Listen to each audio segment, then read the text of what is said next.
Talk Daily with Andrew Hustler Pasterson and Michael Remis. Hey, what's going on, everyone? Welcome to game day edition of Winnipeg Sports Talk Daily. Huss and Reem with you. Packed show. We are going to chop it up with Matt Larkin from Daily Faceoff. We'll take him to task on his preseason takes about the Winnipeg Jets this year and dive into some fun conversation about Canada at the Four Nations Face-Off. We'll find out whether he has Josh Morrissey and Mark Scheifele on his squad that will be officially announced a week from today on the 4th of December. Looking forward to that. Brandon Rewucki's going to jump on. We'll talk a little bit more about Jets-Kings tonight. The rest of this road trip for Winnipeg. Dennis Bernstein coming on from LA. We'll get the latest on the home squad tonight and see how people in LA are feeling about Dubois now in Washington. Not scoring, but being part of a team that's doing quite well. And, of course, the return of Velarde, AI, and Rasmus Kupari to the scene of the crime. Great piece by Mike McIntyre, by the way, in the Winnipeg Free Press, if you haven't read it, just on more of the aftermath of that trade. Should be a good one tonight. Basically a pick-em over on CoolBet. We're going to put something together for a little exclusive for tonight's game. And I think it's going to involve a homecoming goal for Gabriel Velarde. Heck, maybe we'll take and get a point for AI and Rasmus Kupari as well and really take it to the next level. Anyways, we'll jump on that. And we're also going to be welcoming in, officially announced today, the new captain of the Manitoba Moose, Dominic Toninato. Always have enjoyed talking to Dominic, so we're looking forward to having him on the program as well today. It's going to be a packed show. We'll get to the cool bet lines. Of course, we've got 3 NFL games tomorrow with American Thanksgiving and 15 games tonight in the NHL. So lots to get to right off the bat. Also have some big congratulations to a friend of the show that came up big last night in our Lock Shop WST EST poker tourney as part of the Lock Shop Poker Series. But just before we bring in Michael Remis, huge thanks to the sponsors that make the show happen each and every day. CoolBet, Princess Auto, Rollies Transfer, Manitoba Battery, FansFirst.ca, Winnipeg Jets, Canadian Club, Wallace & Wallace, F Apparel, Little Brown Jug, Royal Sports, Boston Pizza. And, of course, we'll get to a why not question of the day for Not Autocorp at Waverly and McGillivray. Michael Remis, what's up? Hey, feeling good. I'm pumped up. Jets, Kings night late game. Love the late games. I get to tuck my wife and kids into bed and get the TV all to myself, blasting it full volume. It's going to be a late one, especially if you're staying up, watching Illegal Curve and Kenny and Rennie. But the Jets just coming off such a great game, entertaining game against Minnesota. And the Kings coming off a lackluster game where they lost to the Sharks. They're not happy about that. They want to feel good heading into Thanksgiving. So I'm pumped for that. And also, I got my Grey Cup hat on. Don't forget, CFL 110 with you and Jeff is back after this. So many off-season storylines already. We're overflowing with CFL off-season news, and free agency hasn't even opened. So this is a fun time of year. Yeah, it'll be a busy afternoon, and heck, with the late game starting at 9, we'll give people more a chance to get through the entire Winnipeg Sports Talk and dive into CFL 110. You know, we had really planned on doing this weekly up until the Grey Cup, but with so many intriguing storylines around the league, we figured let's do it for the people. Hammer is fired up, so we'll do that around 3:15 right after Winnipeg Sports Talk today. Live on the program. Hey, listen, just before we dive into everything, as I mentioned, some congratulations are in order. Not to you, who was there for the briefest of time last night. Yes. Not to myself, who didn't do anything particularly special. But how about Mr. Top Line Media himself, Nick Lyman, coming in? And I said to Nick, it sent me a couple DMs saying, like earlier, going, oh man, what's up with the poker tourney? Let me know when it's on. So I didn't know whether he caught it. I sent him a DM like about an hour and a half before the tourney saying, hey, dude, just a heads up. We got another one going on tonight. He said, oh, perfect. I got nothing going on. I'll come in. He won the whole damn thing. Yes. Now, I don't know what is up with his. I was wondering because he said he was in. I was kind of looking at all the tables and wondering, where he was. We're gonna have to ask him what's up with his handle Gamersong13. But anyways, apparently that's Nick, and he won. So a nice deposit into the inbox that maybe he can let ride on the Jets tonight or some football games tomorrow. And Nick also, I believe he and whoever was second is going to get tickets to another Cool Bet tourney where you can advance to win a trip down to Costa Rica.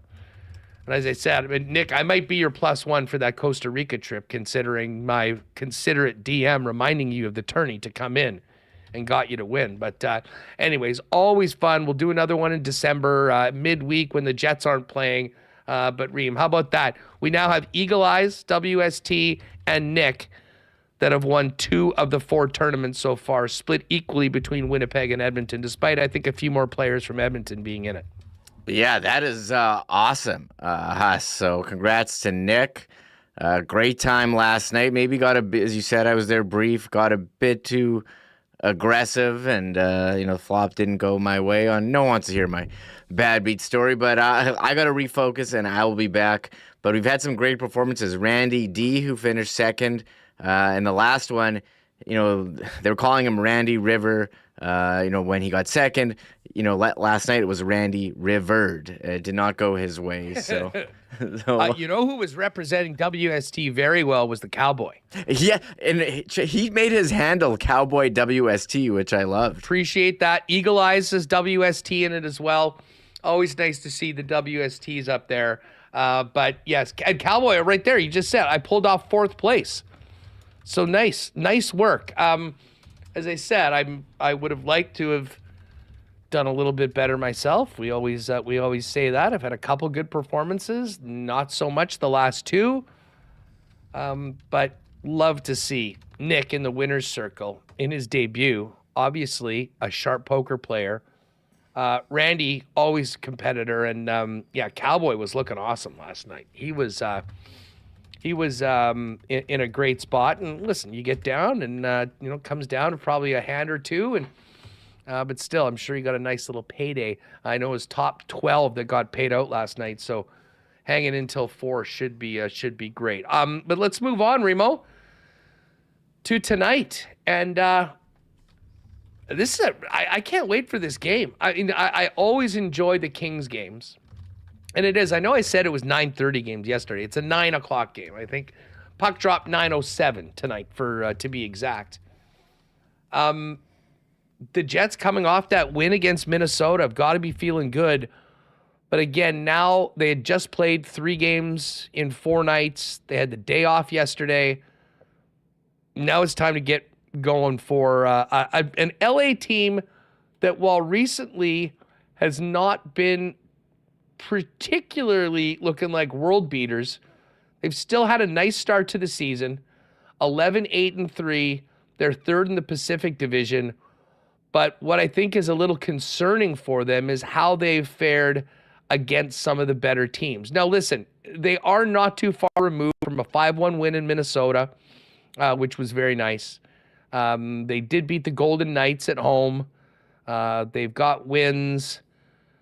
Well, those are basically their big wins, because recently they've got a 7-2 loss to the Sharks. They lost at home to the Sabres. They got Ukko-Pekka Luukkonen, 1-0 last week.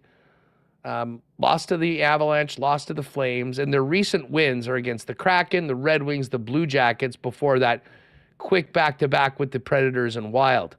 They have taken care of the teams below them in the standings. The Winnipeg Jets, however, are anything but. They're ahead of everybody in the standings, coming off a great win, and vintage Connor Hellebuck, who we expect to be in the net tonight. Although, because of the late game, the morning skate isn't even going to start for the Winnipeg Jets for about another 20 minutes, so it probably won't be until we're talking to Dennis Bernstein later on that we've got some clarity on the lineup, if the Jets even take a morning skate at all today. They're actually on the ice right now, Huss. Mike McIntyre. Oh, they got off a little early. Yeah, a little earlier than I thought. I was expecting 11:30 Pacific time, but Mike McIntyre is there at Crypto.com Arena.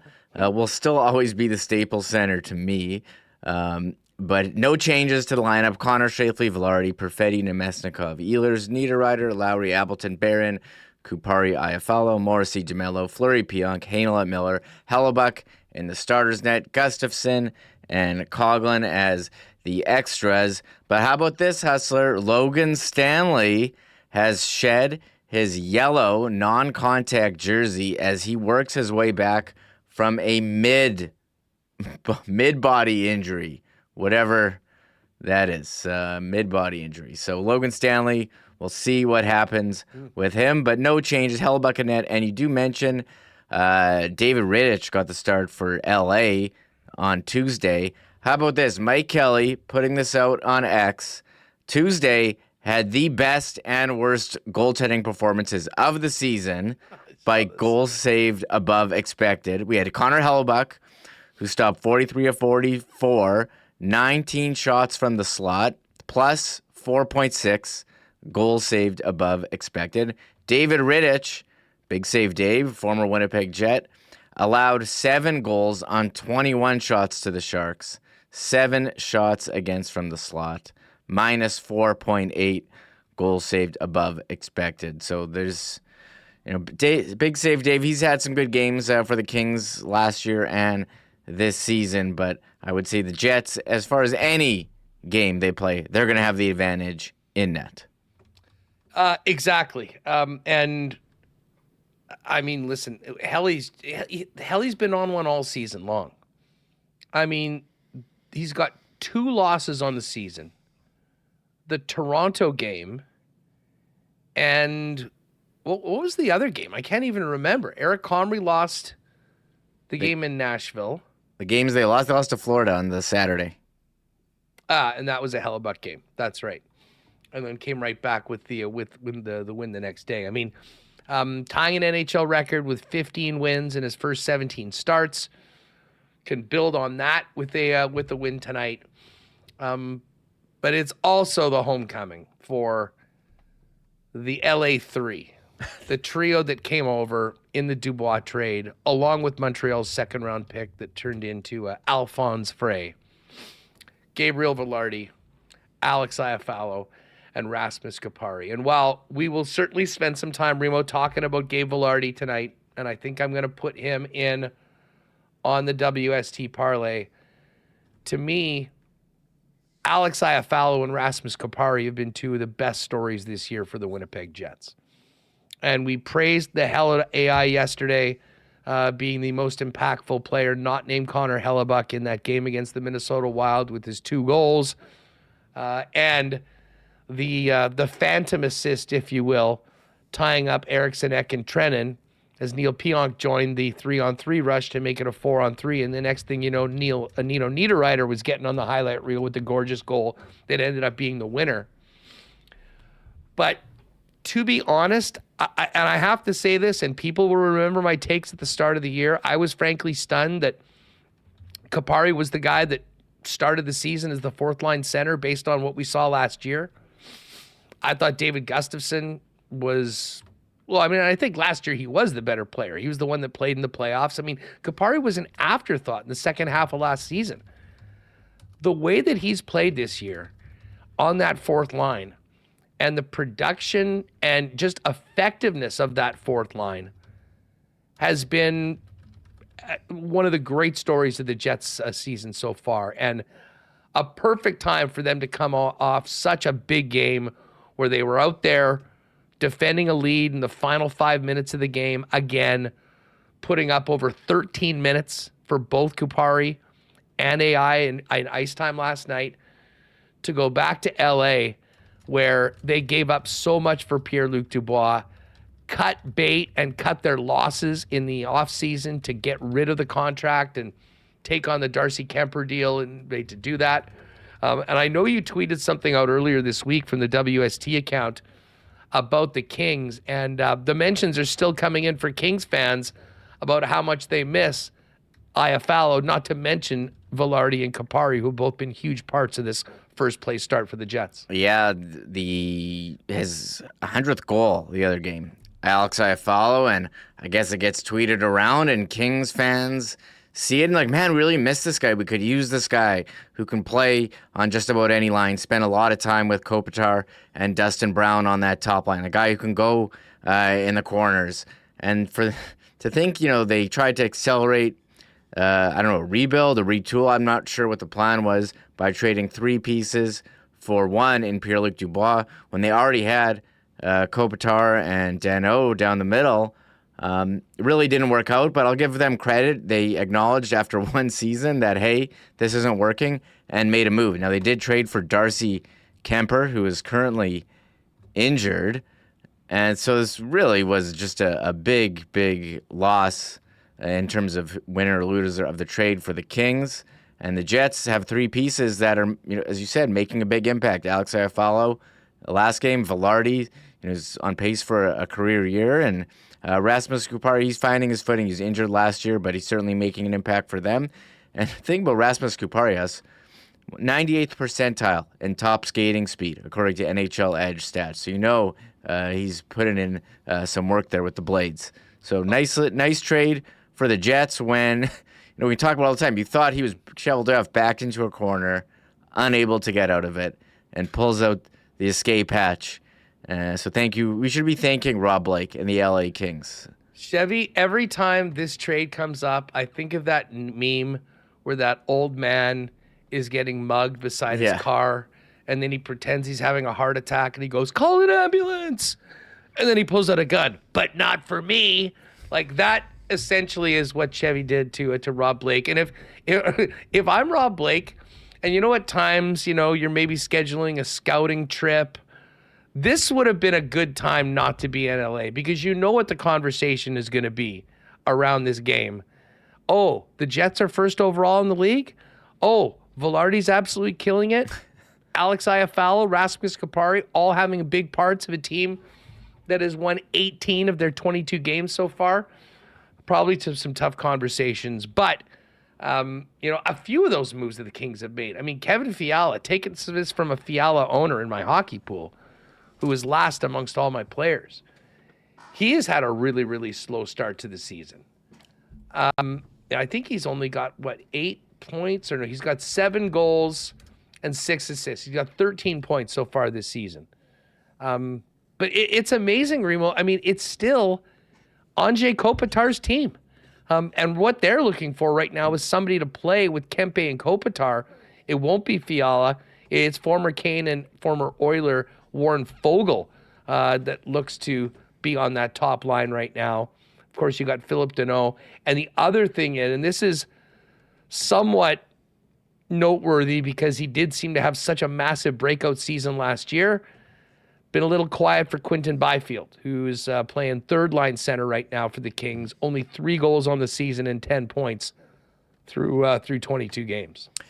Yeah, if you're looking at the Kings roster, Quinton Byfield, a player with 55 points in 80 games last year, still only 22 years old. You thought he was going to take a step forward, popular breakout pick if you're picking late in hockey pools, and just hasn't found his game. He's bounced between center and wing. He's played first line, second line, third line, power play 1, power play 2, 10 points, 22 games, only 3 goals.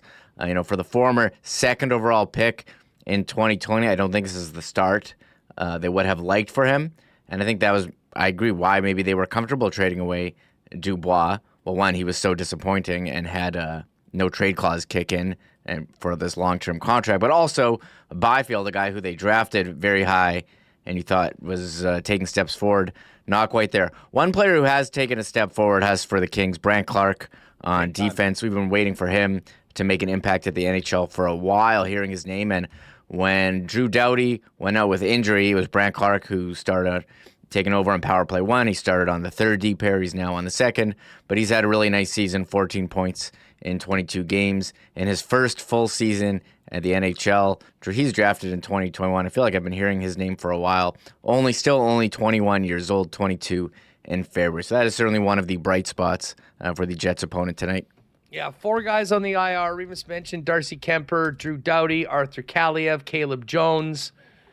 So in all, unless they're going to roll Eric Portillo out there tonight, coming off Big Save Dave's ugly game against the Sharks earlier this week, it will likely be the former Winnipeg Jet backup. We'll talk about this all with Dennis Bernstein coming up. Listen, just before we get to Matt Larkin, Reem, because we were going to have such a busy show talking hockey and, of course, Dominic Toninato coming on the program, we should quickly get to a couple of the latest news from the Canadian Football League.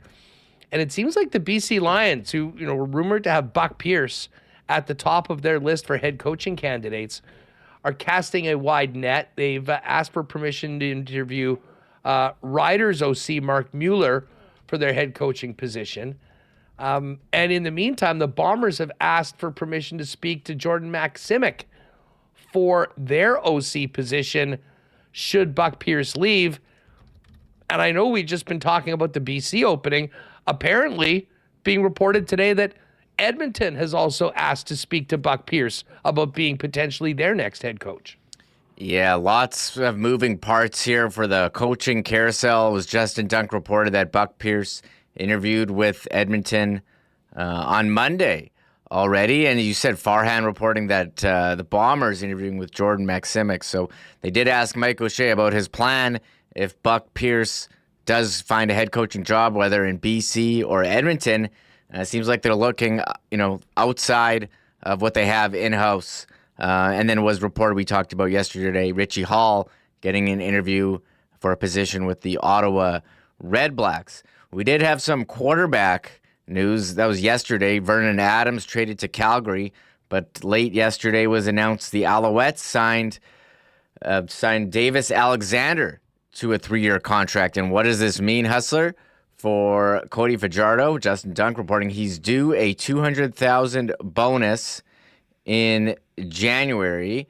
And so they're going to, do January 15. So now that they've signed Davis Alexander, they're going to ask Cody Fajardo to try to rework his contract or release him. And that would be another quarterback available because who's still around? Calgary, they got Vernon Adams. Edmonton, we're kind of not sure. They're going to MBT or they're going with Trey Ford. And Saskatchewan, Trevor Harris, they seem to be happy with him. But he's getting up there in age. And what's Hamilton going to do? Bo Levi's available. There's still a number of quarterback slots available, but I think there's more quarterbacks than chairs. Well, there is. And obviously our concern here in Winnipeg is who's going to be the number 2 and potentially the quarterback of the future after Zach Caleros, who's got 1 year left on his deal. We'll hit all of this coming up on CFL 110 right after today's show live on YouTube. And if you're listening to the podcast later on, check it out. You'll have some CFL content from myself and Jeff Hamilton coming up as well. All right, Matt Larkin's going to join us right away. We'll talk Jets. We'll talk Four Nations Faceoff. Rosters announced 1 week today. And actually, Coolbet just found this out, has some props, and we'll get to this a little later on players to make Team Canada.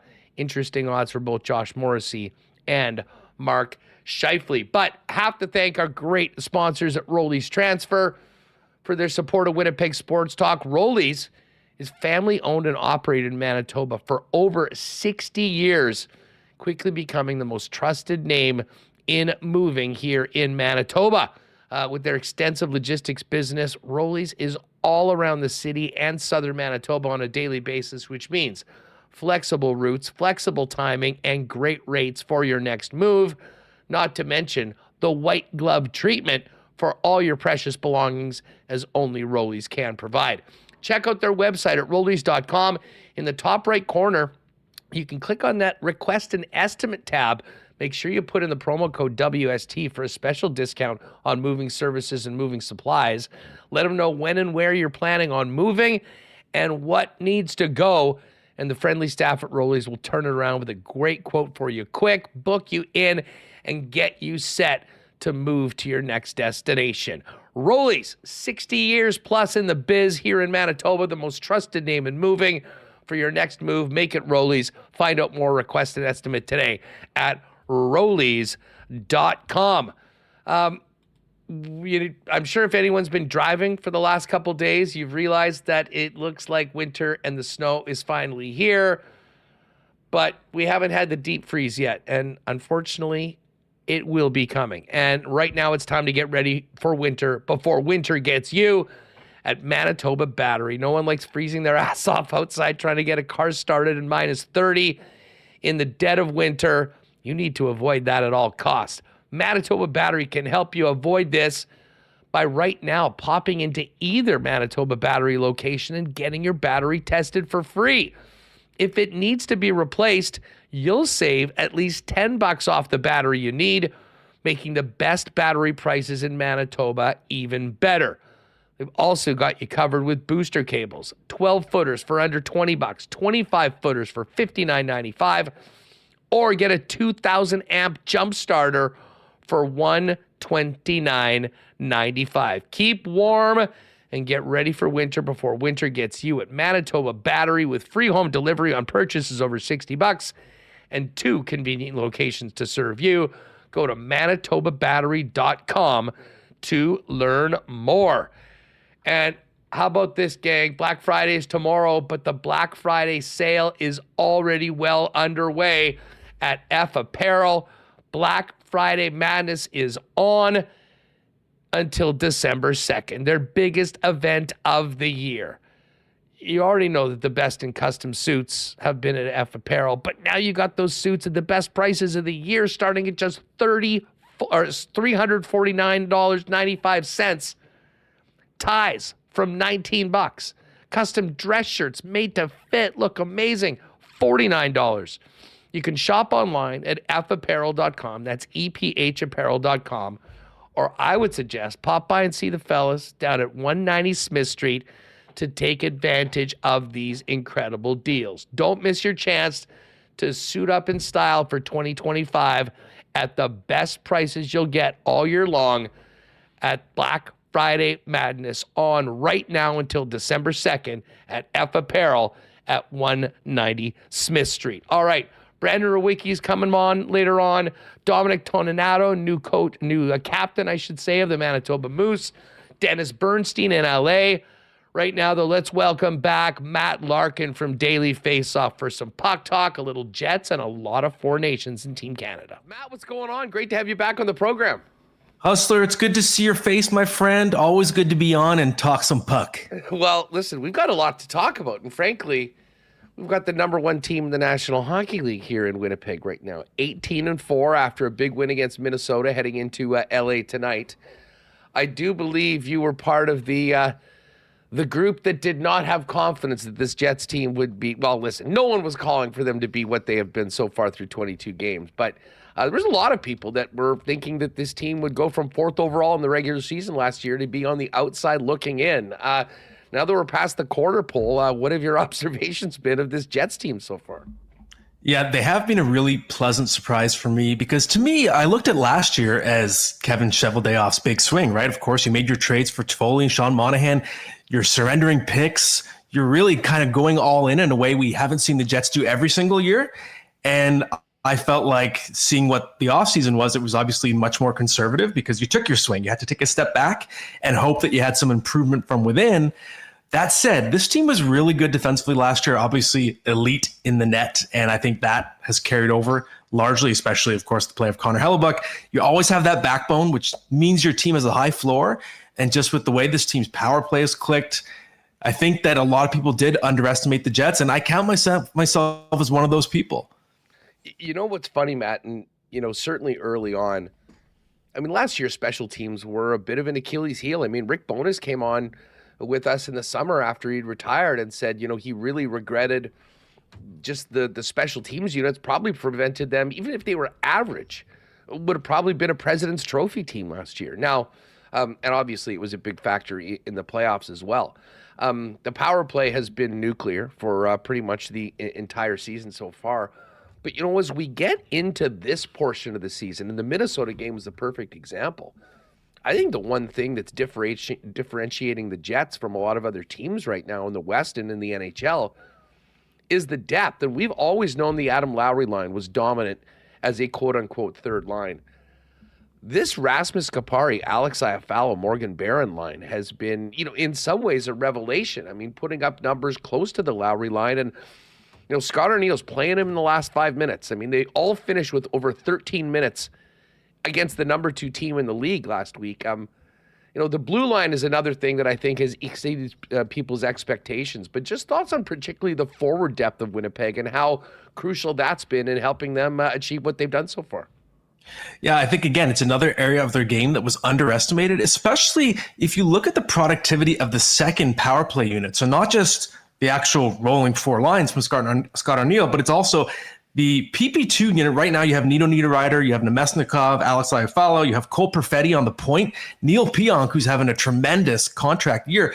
And we had one of our writers on Daily Faceoff, Scott Maxwell, breaking down the Jets' success. And that power play unit, the PP2, has been even more productive than the top unit on a per minute basis. So when you have that much secondary scoring contributing, it's kind of, okay, you look back and say, okay, I can see why this team has been so successful and showing so much depth so far.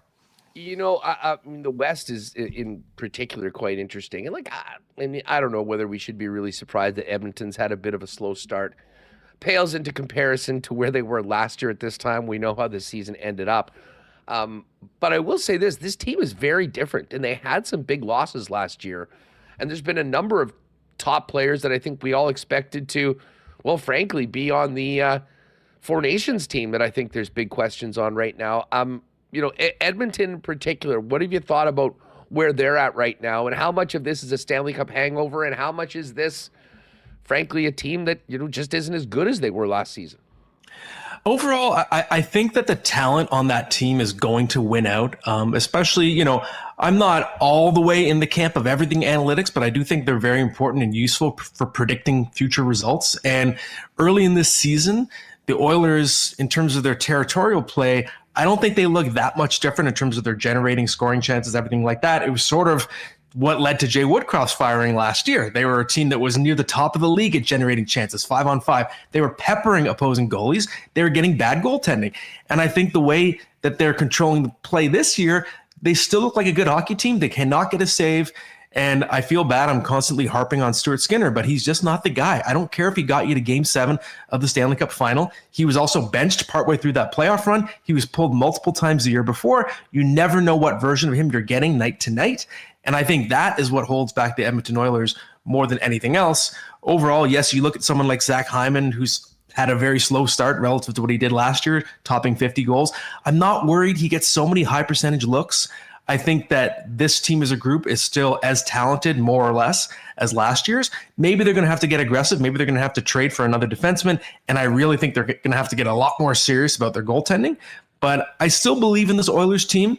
I do think there's a Stanley Cup hangover. That run took a lot out of them at various points. Connor McDavid was worn down. Leon Draisaitl, we know, was playing hurt in the final. It took a lot out of them. So I do think this is a team that maybe has a bit of wake us in June syndrome, because they know their end game, their end goal is to get over the top and win that Stanley Cup. But I think they're going to be fine. I still think they're absolutely a Stanley Cup contender. Matt Larkin's with us from Daily Faceoff. Well, listen, while we're talking about some of the players on the Oilers, it's a nice little transition into the Four Nations. A week today, we're going to find out who's on Team Canada. We've got 6 players already: McKinnon, Point, McDavid, Crosby, Marchand. But I have to add, listen, it's funny. I mean, I do a lot of work with the guys in Edmonton, with Dustin Nielsen and the crew. And, we've been talking about, I think at the start of the year, we assumed Hyman was going to be on the team. McDavid obviously is on the team. Evan Bouchard, a lot of people were high on him. Hyman has had a very, very slow, by his standards, first part of the season. And Bouchard at times has been terrible. I mean, listen, he's got a lot of offensive upside, but he is just, has Simons been completely detached from the game, off of it. Where are you at on those players? Because I'm looking at this list right now, 10 days out, and they're still on. How precarious are those two individual spots in your opinion right now? I definitely don't think Zach Hyman's spot is precarious. I think he's been around long enough, and I think his game is such a lunch pail game that even when he's not scoring, he's still bringing something to the table, even his leadership. I think he's just a really liked player in the Hockey Canada brass. And just the chemistry, the ability to put him with McDavid, to be able to put him in front of the net on the power play, it's too useful. So I'm not worried about Zach Hyman making the team. If he doesn't make it, I'll be quite surprised. And Evan Bouchard, I'm still fairly bullish. So Bouchard to me is absolutely the poster child right now for the eye test versus the analytics. If you actually look at the numbers, the Oilers' numbers when Evan Bouchard is on the ice, they still dominate the play in terms of territorial chances, everything. It tilts. The ice absolutely tilts when he's out there, but his highlight reel is just so ugly at times because when he makes, quote unquote, the big mistake, it's just very visible. It's very, I guess, embarrassing would be the word. If you look at what happened a couple weeks ago when the Oilers were here in Toronto, it really stands out. And those sort of fleeting images are what are played in people's minds. It kind of reminds me of the treatment that William Nylander has gotten at times over the years in Toronto. He absolutely moves the needle when he's on the ice, but he gets caught once in a while, a play that doesn't look good body language-wise, and there's a certain contingent out there that will cling to that footage. I think that's what happened with Evan Bouchard so far this season, and I'm not worried about him. I think actually the Oilers are still a much better team when he's on the ice, despite the fact those highlights are a little bit bad at times, and I think it would be a mistake to not include him on the team. Well, I mean, I'll ask you this question, but this is more a question for Armstrong and the rest of the guys putting this team together. I mean, we're not talking about building a team for 82 games. I mean, this is a 3-game round robin, and then if you're lucky enough, you're in a 4th game. And you're not just doing it against rank and file NHL teams. You're doing it against the best of the best. Can you afford, can you take the chance, and can you trust a guy like that has that sort of part of his game to it when the quality of opposition is going to be cranked up tenfold? I'm going to turn that point around on you, Hustler, and say when you have a short tournament, you want to have existing chemistry on your team. If you can roll out a PP1 unit for Canada that has Hyman, McDavid, and Bouchard, who already have tremendous chemistry, the best power play in NHL history over the past 3-4 years, I think that's a big advantage. And if you look at the way I've designed my projected lineup on Daily Faceoff, I have a lot of guys that are teammates, defense pairs that have played together on their actual NHL teams. It's not a coincidence. Hockey Canada, there's a history there where they like to bring players who already have chemistry. If you look at the Thornton, Heatley, Marlowe line back in the day, you had Niedermeyer and Pronger playing together 2010. They've done it over and over. So that's a big reason why I do have those Oilers on the team still.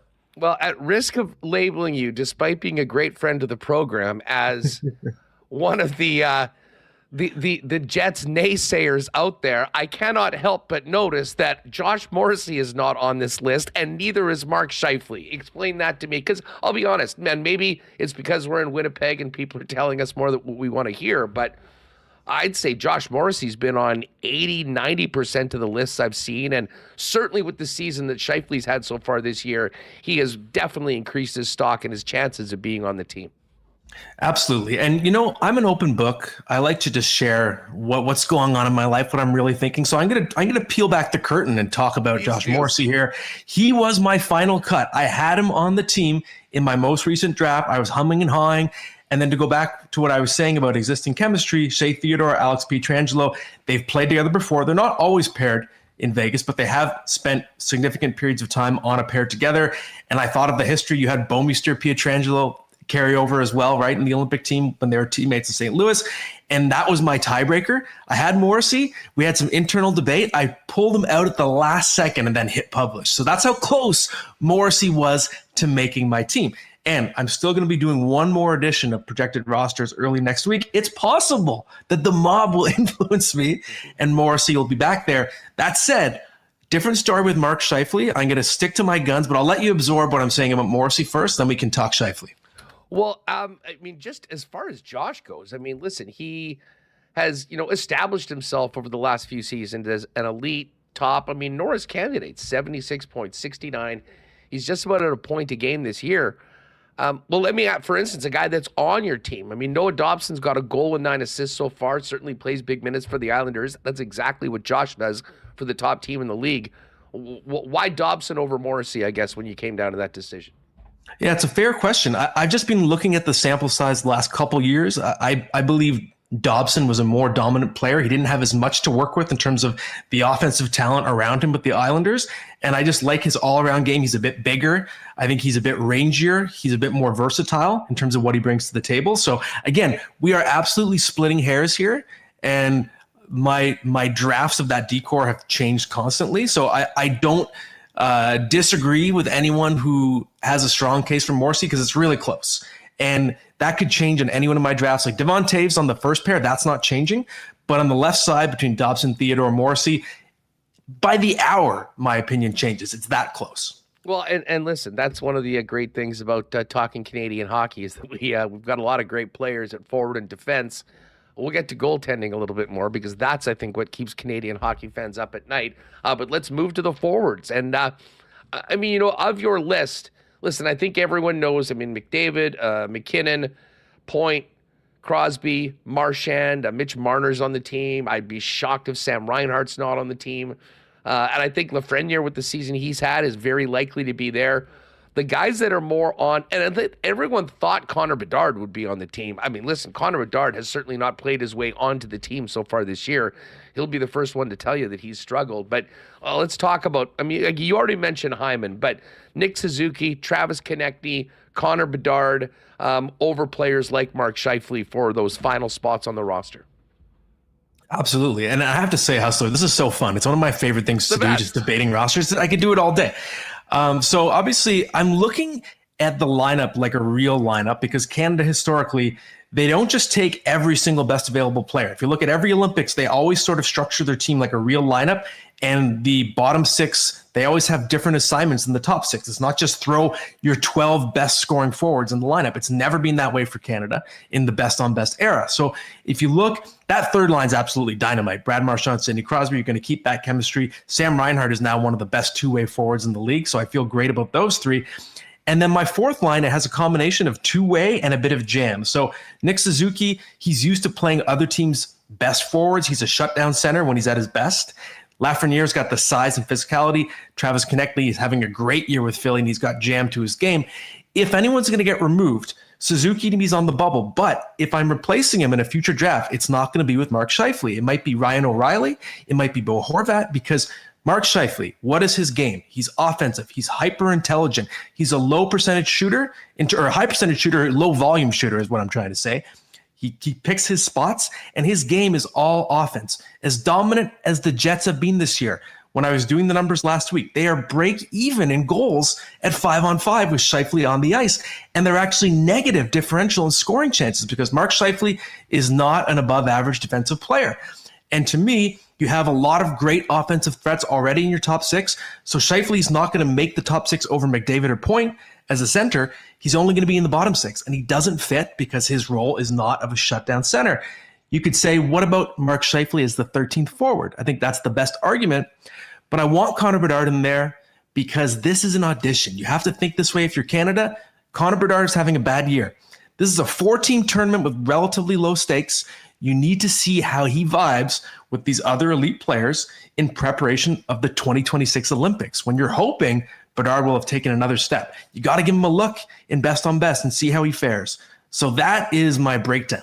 The only thing I'll say about Bedard is, why this guy has 15, 20 years ahead of him. And he's going to be a very different player in 2 years than he is right now. And if he hasn't really earned the spot on the team, does it make sense just to put him in there thinking about 2026 and this might make him better as opposed to try to put the best team on the ice to win?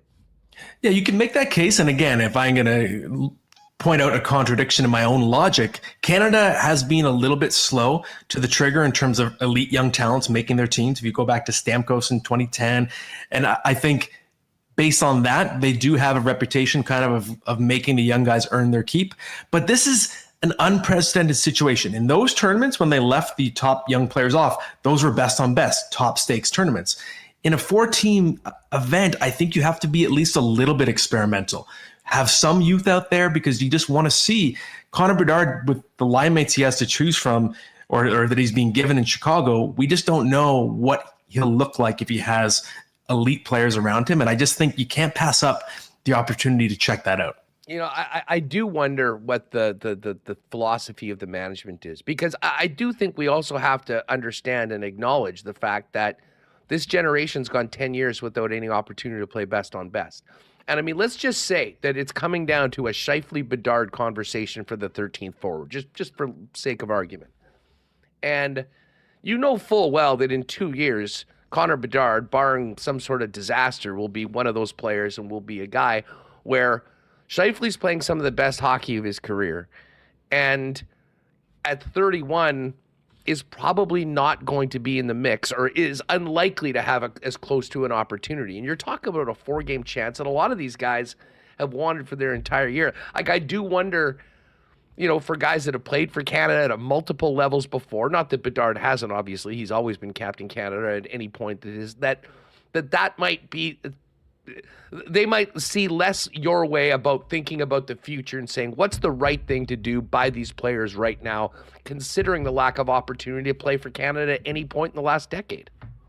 Yeah, you could definitely make that case. And you could argue that I'm underestimating the importance of the tournament because in a way I'm sort of downplaying the stakes, right? I'm thinking of it more as an experimental event because it is best on best, but it's in the middle of a season. There could It's be not going to injury. feel like that when Canada plays the United States, Yes, my friend. I tell that's you what. fair. That is the counter argument. I'm willing to acknowledge that. At the same time, there's a third element here, and that could be that just from a marketability standpoint, how can you pass up getting Connor Bedard out there, giving him an opportunity to play with Connor McDavid or Nathan McKinnon?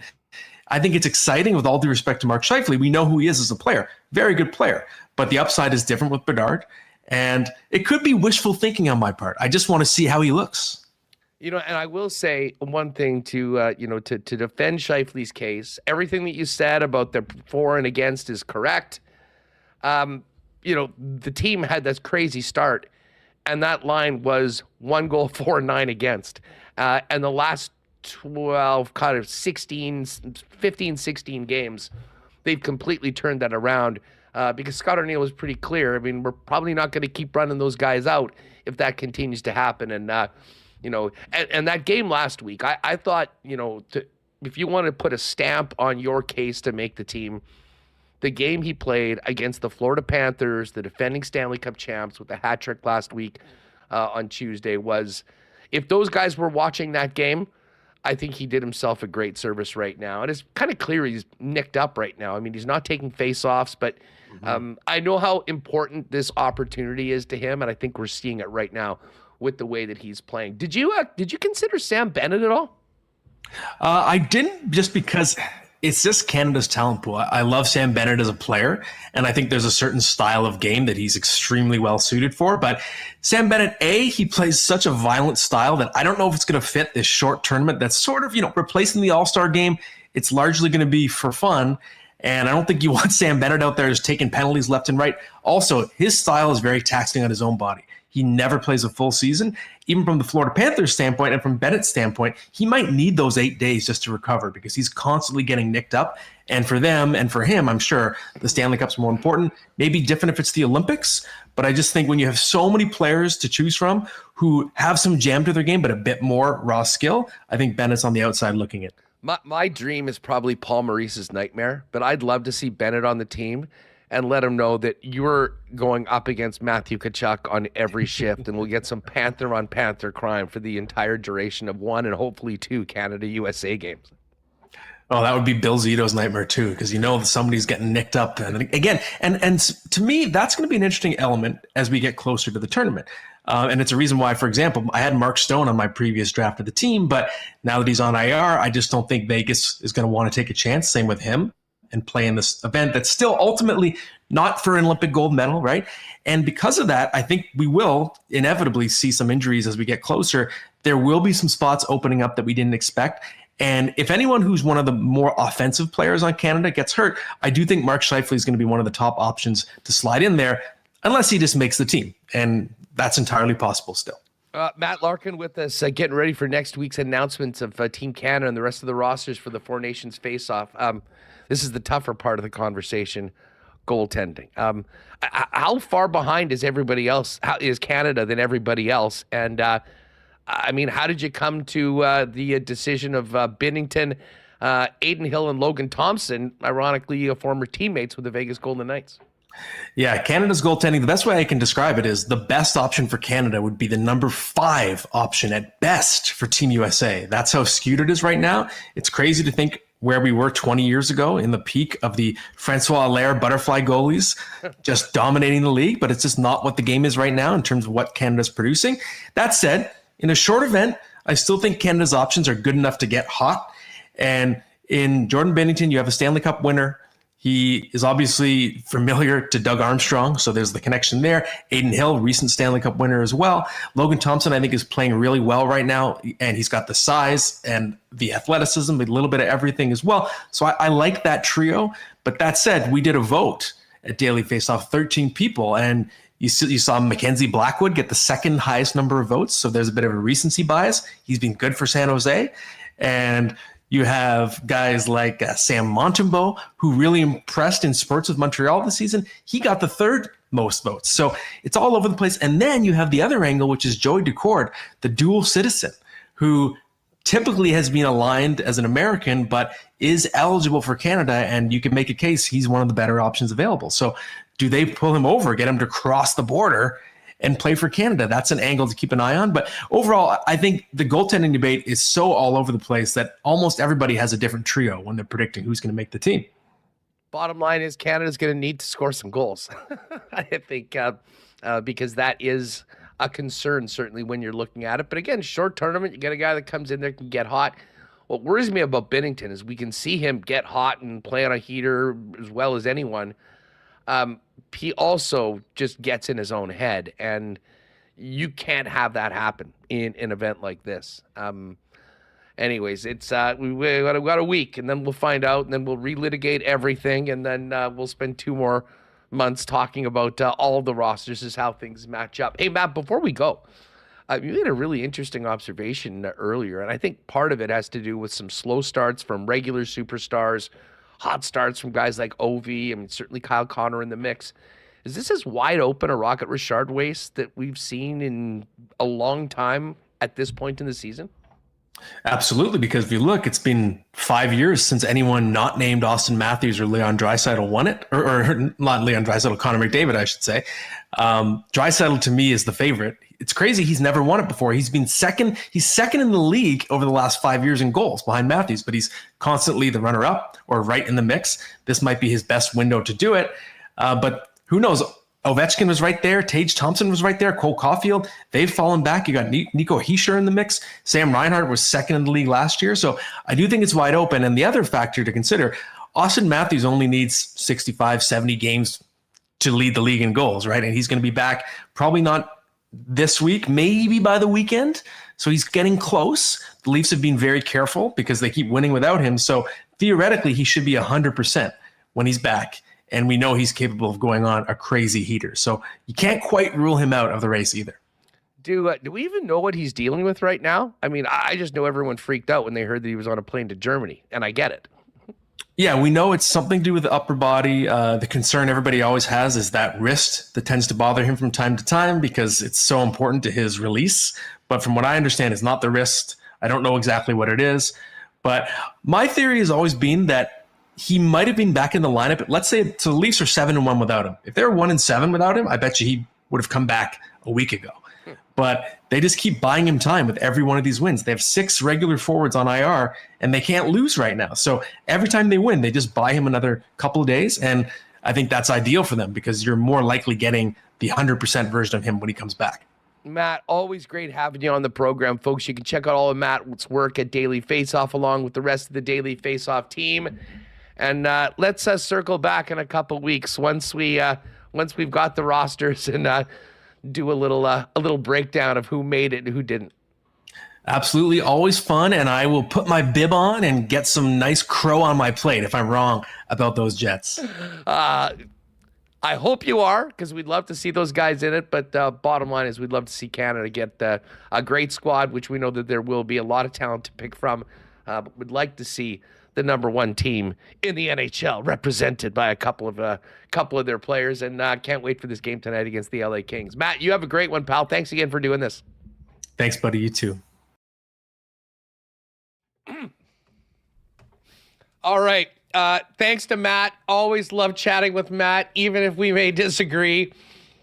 And let me tell you, folks, if you're listening on the podcast, we may have the most heat in the chat for a guest of WST's takes than we've ever had before, which makes it a perfect time to get into some fan feedback brought to you by our friends at Fans First, your best option for buying and selling Winnipeg tickets with no fees. What you see is what you pay, and the best place to sell tickets if you are a ticket holder, have an extra pair for the game with the best customer service in the game. All right, let's get to the chat right now. Let's just say that there is some comments, some compliments for Matt. And how about this? We're going back to back with Larkin and Rewucki. You're not going to have a back-to-back hair game like that. Hair maybe better than the takes. I will agree. And boring Sean Monahan said a very outstanding duster by Matt Larkin. Yes, there's the usual Toronto shade, SK. You know that Matt Larkin is based out of the center of universe. Nothing needs more to be said. Greens, I'll be okay. Just pointing out how ridiculous it is not to have J-Mo on the team. If he played on the Leafs, he would be on, and we know it. Rain says 44, better than every defenseman not named Makar. Vegas doesn't want Mark Stone playing before the end of April. The gig would be up then. Let's see here. What else do we have? And then Kenny was water bottle says, Yzerman didn't make Team Canada numerous times when he was young. Bedard will be just fine waiting. And Rain says it won't even come down to Bedard and Scheif. Scheif will be on the roster. Anyways, listen, that was a really fun conversation. Rick Bowness would be proud. I had some pushback on these takes. And what you will all be happy to know, and we'll get to this in the cool bet lines a little later on, Morrissey is minus 333 to make the team. So certainly the books, if you're following the money, I think Josh is on. Again, fan feedback, a great edition of fan feedback today. Brought to you by Fans First, by fans, for fans, no fees. Check out the site today. It's fansfirst.ca. All right, Rewucki's going to be joining us in just a few minutes. Then Dominic Toninato, the new captain of the Manitoba Moose. I do want to thank Princess Auto for their great support of Winnipeg Sports Talk, founded and headquartered right here in Winnipeg, now coast to coast. Princess Auto is the place where you'll find the best deals on the most unique assortment of tools and equipment around.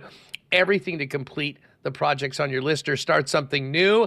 And right now is the time to get down to Princess Auto because it is the Mega Smasher event on right now until December 1st, offering you the greatest deals of the season on the most unique assortment of tools and equipment around. Princess Auto, ideas, tools. Megasmasher.ca for more information on that, and princessauto.ca for all the information on some of the best deals around heading into the holiday season. Panet Road, Portage Avenue West in Winnipeg, and a Brandon location to go visit our friends at Princess Auto. With the holidays right around the corner, there's going to be some entertaining. There's going to be some getting festive with friends and family.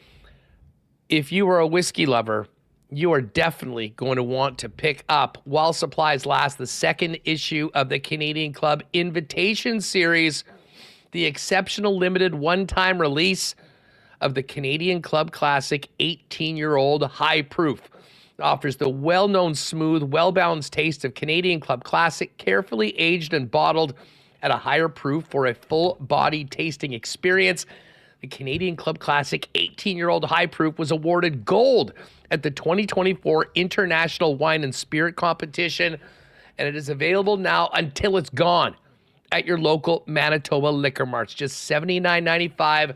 Pick it up for holiday entertaining, your own personal consumption with family and friends through the holidays, and of course, an amazing gift if you've got any whiskey connoisseurs in your circle. Available now, but don't wait because it'll be gone before you know it. Pop by your local Manitoba liquor marts and ask for the limited edition one-time release of the Invitation Series CC Classic 18-year-old High Proof. And do want to thank Wallace & Wallace for their great support of Winnipeg Sports Talk. They are the fencing and overhead door specialists in town and have been doing it, serving residential and commercial customers since 1946. If your property needs the security and protection of a new fence, they have you covered with vinyl, ornamental, welded wire, chain link, or wood fences. And if it's time to replace your garage door, Wallace & Wallace are the leaders with the largest selection of overhead garage doors in town, one perfect to fit your house and match it perfectly and add value to your home at the same time. 204-452-2700 is the number. The Wallace & Wallace team will arrange a time to come out and give you a free estimate. Check them out online, wallacefences.com, wallacedoors.com, or pop down to their showroom on Lowson Crescent off of Kenniston. All right. Man, as I said, from one incredible quaff to another, we go from Matt Larkin right into Brandon Rewucki, who was always bringing it. Rew, what is up, buddy? How are you? I'm doing good, man. I'll tell you what, I wouldn't mind teeing off at the Canadian Club Invitational. So maybe we could, maybe that's a plan for 2025. But that you sold me. You made a sale, Hus. I'm down for the CC 18-year-old bottle that I might have. Award-winning.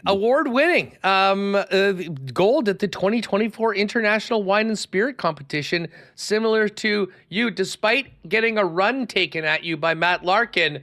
Still the 2024 best hair on Winnipeg Sports Talk of the year. I don't know how much you caught of that last conversation. Obviously, we talked Jets, but we really got into Team Canada. Listen, we're going to find out the team a week from today. How are you feeling right now with 7 days to go before it's named for Josh Morrissey and Mark Scheifele potentially being part of the Canadian team? I mean, Morrissey, I think, is a lock at this point. I would be beyond shocked, not only for him to not make the team, but I think he's the second pair left shot defenseman. So to me, that hasn't changed from the start of the season. If anything, it's only been strengthened to now. It would be kind of intriguing to go through who his partner might be. I would imagine behind Makar and Taves. And you know, it's funny because I actually just did a kind of like a mock list of what my lineup would look like. And I feel like the top six is pretty set in stone. I mean, for Scheifele's chances, it's really a shame that Marchand was given one of those automatic 6 picks because, I don't think he makes Team Canada without that. But I feel like at this point, we're going to see McDavid, Hyman, and Marner as the top line. Some combination of McKinnon, Crosby, and I still think it's going to be Marchand there, the Maritime boys out there on line 2. I think Mark Scheifele suits up on line 3 for Team Canada. I think the fact that he can play center and the wing is a major benefit to his chances of making the team. But I think we see a third line, Huss, of Braden Point down the middle with Mark Scheifele on one wing and then Sam Reinhart out there on the other. And I think Scheifele plays a decently sized role on Team Canada this year. Like, I don't think he's going to be a fourth line guy for them because I think we're going to see Nick Suzuki. I think we're going to see Travis Konechny and maybe one or two others of that ilk that can be more of your PK pest grinder type guys on a Team Canada. But I think when you're talking about that line that I mentioned there, that I don't know, to me, that's a line that could do some serious damage for you. And I'm not going to be shocked as well to see Mark Scheifele on maybe the second power play unit for Team Canada. So I think for me, Morrissey lock, not much of a discussion. I think Scheifele's trending more towards a lock than he is to not making the team at this point. It would be pretty shocking for him not to get a call with how good he and the Jets have played so far this season. You know, well, I'll just mention this right now, and we'll get into this when we kind of dive more into the cool bet lines. 15 games tonight in the NHL. We got the football tomorrow. But they do have props right now on making the team next Wednesday. Morrissey, basically to your point, minus 333. It would be stunning if he didn't make the team. Scheifele is minus 115. So that's basically close to a pick 'em. I think basically based on the odds and the juice, that's basically saying it's a 50-50 chance. And I think with Jet players, I think the general consensus, even to sports books, they've kind of been a little slow realizing what's happening in Winnipeg. It takes a little while for news to spread because even at 18-4, they're not watching this team each and every day. The guys that are, though, are the ones that are in charge of making the roster. And we were talking about, is Bedard the 13th forward, or if Scheifele was on the outside looking in, would he be that guy? And I think based on the season that he's having right now, and the fact that he's part of this generation that was on Team North America and has never had a chance to play in a best-on-best, like 2 years from now, obviously it'll be heavily weighted and likely Bedard will be just starting his prime and he'll be there.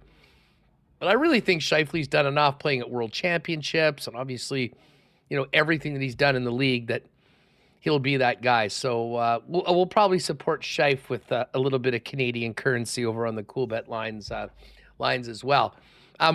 Listen, I want to get to tonight's game with you and just thoughts on the Jets and the rest of this road trip.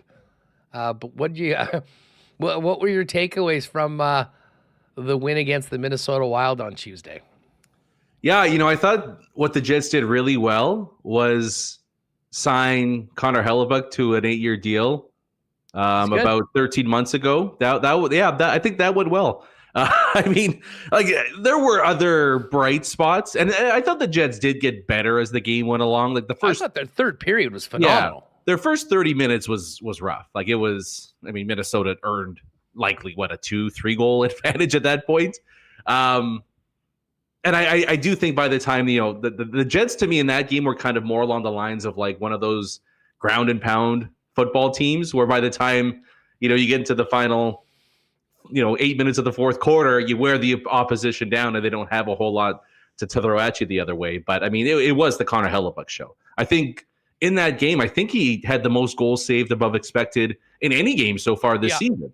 So, I tested analytically, tough to argue anything other than Helly stole one, or at least, gave the Jets a chance to kind of impose their will slowly in the second half of the game there. He was phenomenal. And what's wild to me is, now with his level of play this season, we don't talk anymore about, is he one of the best in the league? To me, it's more like, where is his place historically in the game? But, you think about guys like Lundqvist and Quick and, some of the bigger names over the last 20 or so years. And they would kind of have a little more razzle dazzle in their game than Helly does. It's always astounding to me how much he makes it look so easy, right? And I know he's making some high degree difficulty saves there, but you're never seeing him splits across the crease. You're never seeing him dive all over the place. It's this consistent excellence that might be even more maddening than seeing a guy, flash the leather and full splits and, steal one from the top corner, where it's how are we going to beat this guy? Because it's routine to him. But that's what the greats do, right? They make the difficult look routine. It was hilarious listening to him afterwards. First of all, the no comment on Bill Guerin coming and saying something to him after the game, which was classic.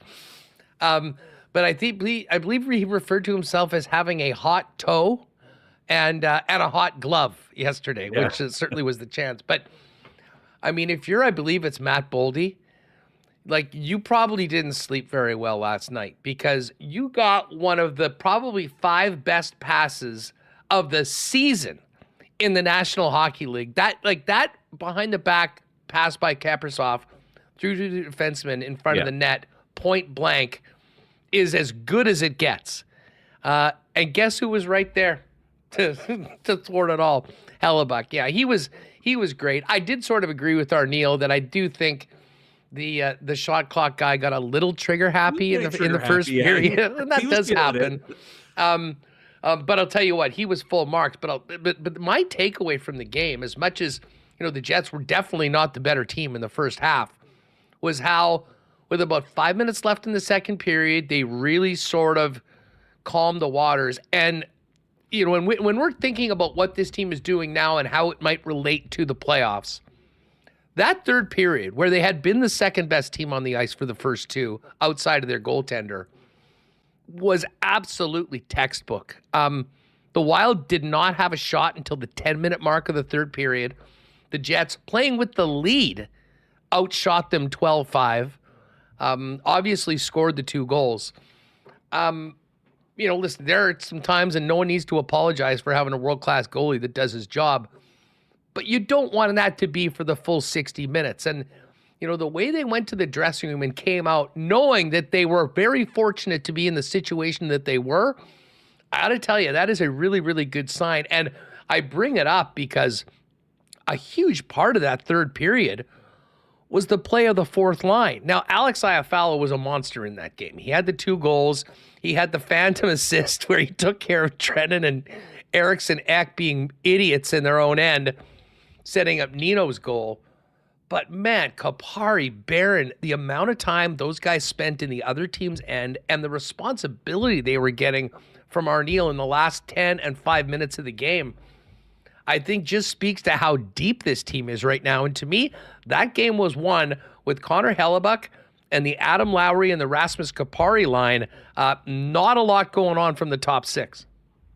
No, and I mean, kind of similar to the Nashville game too, right? Where, the top line got obliterated quite a bit. It was, a bit of a rough one there, no doubt. But I mean, look, Morgan Barron is not a fourth liner. Alex Iafallo is not a fourth liner.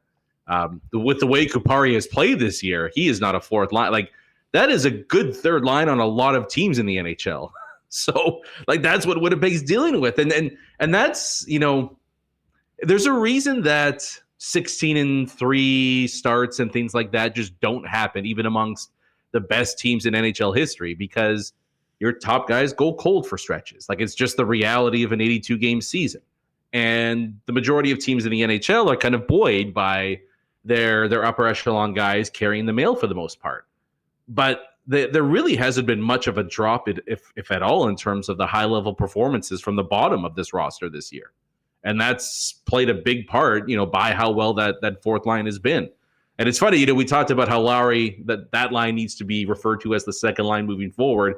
You can't refer to the fourth line as a fourth line anymore, because that they're just it's such a disservice to what they're doing out there on a night in, night out basis. It's what a fourth line looks like when a contender adds 3 or 4 guys at the deadline. But the Winnipeg Jets are operating with that right now to start off the season there. So I mean, yeah, they have been tremendous. And, through no fault of Barron or Iafallo in particular, they should be getting more ice time. But it's just there's not that much to go around right now with everybody else in front of them playing at an extremely high level. Well, just on that note, Brandon, I mean, that was what was – and now listen, Ken did make a great point that Scheifele had the longest minor in NHL history. He was in the box for like 8 minutes because there was 6 minutes of play before the whistle blew for he and the other guy that he took the penalty with to get out. But no Jet forward played 20 minutes. And the fourth line, Kupari, Iafallo, those guys were over 13 minutes. And it just speaks to how well they were playing in that game, but also the confidence that Scott Arneal has playing those guys a little bit more. And listen, I've been talking about Iafallo all year. I think people, and this is a total Winnipeg thing, people say, well, he makes $4 million. They were sort of down on him. Listen, you got to pay attention to what this guy's doing, not just at 5-on-5. The second power play unit has been a big part of the Jets' success, and he's been front and center there, a very reliable and important penalty killer on the team. And, I totally agree with you with Barron. But, man, Kupari has been a bit of a revelation. Now, I had him potentially not even on the team early on this season. I remember having conversations as to whether he would go through waivers and thought that he would, just based on what we saw last year. They obviously saw something in him that there was more to it. And I'll say this, based on what he's doing right now, like if he had hands, and unfortunately he really doesn't, like he could be a star player. I mean, that's how you get drafted in the first round. But I think he's really understanding, and the coaching staff, I think, has done an amazing job of letting him know how he needs to play, what he needs to do to stay in the lineup. He did that for the first 10 games, and now he's taken it to a whole nother level. And, we're going to see tonight when they go up against his former team, the Kings, a Winnipeg Jet team that will come at you in waves with 4 lines. And even when the top 6, which normally does the bulk of the scoring for most NHL teams, maybe aren't at their top level, the Adam Lowry line and now this fourth line can get the job done. And that is a huge part of why we're talking about a team that still sits atop of the league at American Thanksgiving. Yeah, well, and, I think people sometimes, Jets fans, I've seen this in the past few years being thrown around that player development in the organization isn't maybe where it needs to be, especially considering where they're standing across the rest of the league, which I think has been erroneous. To quote Vince Vaughn in Wedding Crashers, I don't think that's been true at all. But like an underrated part of player development isn't just your top picks, like it's the fringes of your roster too. And last year, Rasmus Kupari was basically a chicken with his head cut off. Like he meant well, and he was flying all over the place, but there wasn't really much of a destination, right? It was just balls to the wall, and I'll go rest up after 45 seconds. And it looked great in the NHL Edge tracking, but there just wasn't a whole lot of substance to the flash that was going on in this game. And I'm with you all the way. I mean, to me, he was the 14, 15 forward going into this year. And he's blown past David Gustafsson now to the point where he's, I mean, really the 12 forwards played one game. Yeah, but like they're all the 12 forwards on the ice right now are all roster locks. Like they're not going anywhere right now. And yes, he's not going to score, 20 goals in a season. He's never going to hit 40 points, but he's going to be a pretty important contributor to this team during the regular season and come playoff time. And I mean, how many goals alone this year has he caused just by a tenacious forecheck, right? Like, and a lot of the times it'll be 1v2 and he just gets in there and the defenders don't necessarily anticipate how fast he's coming in on them.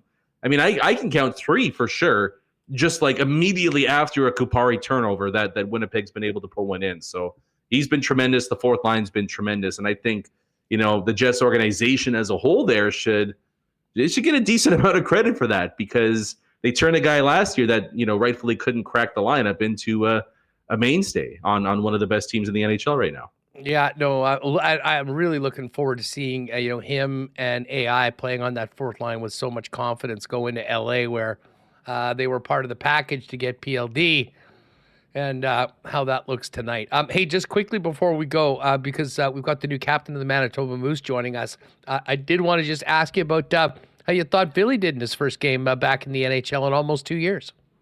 Oh, I mean, all things considered, I mean, it's a tough spot to be put in there, right? Where it's, okay, you get 2 games in the AHL, you got to figure it out quickly, and 15 minutes is coming your way against one of the better teams in the league that plays, maybe the heaviest style that the Jets have seen so far this season. All right, good luck, kid. And I thought he did extremely well. I think it's noticeable. I mean, we haven't seen him play all that much in the past couple of years, but I think finally we've seen a noticeable half-step increase in his speed.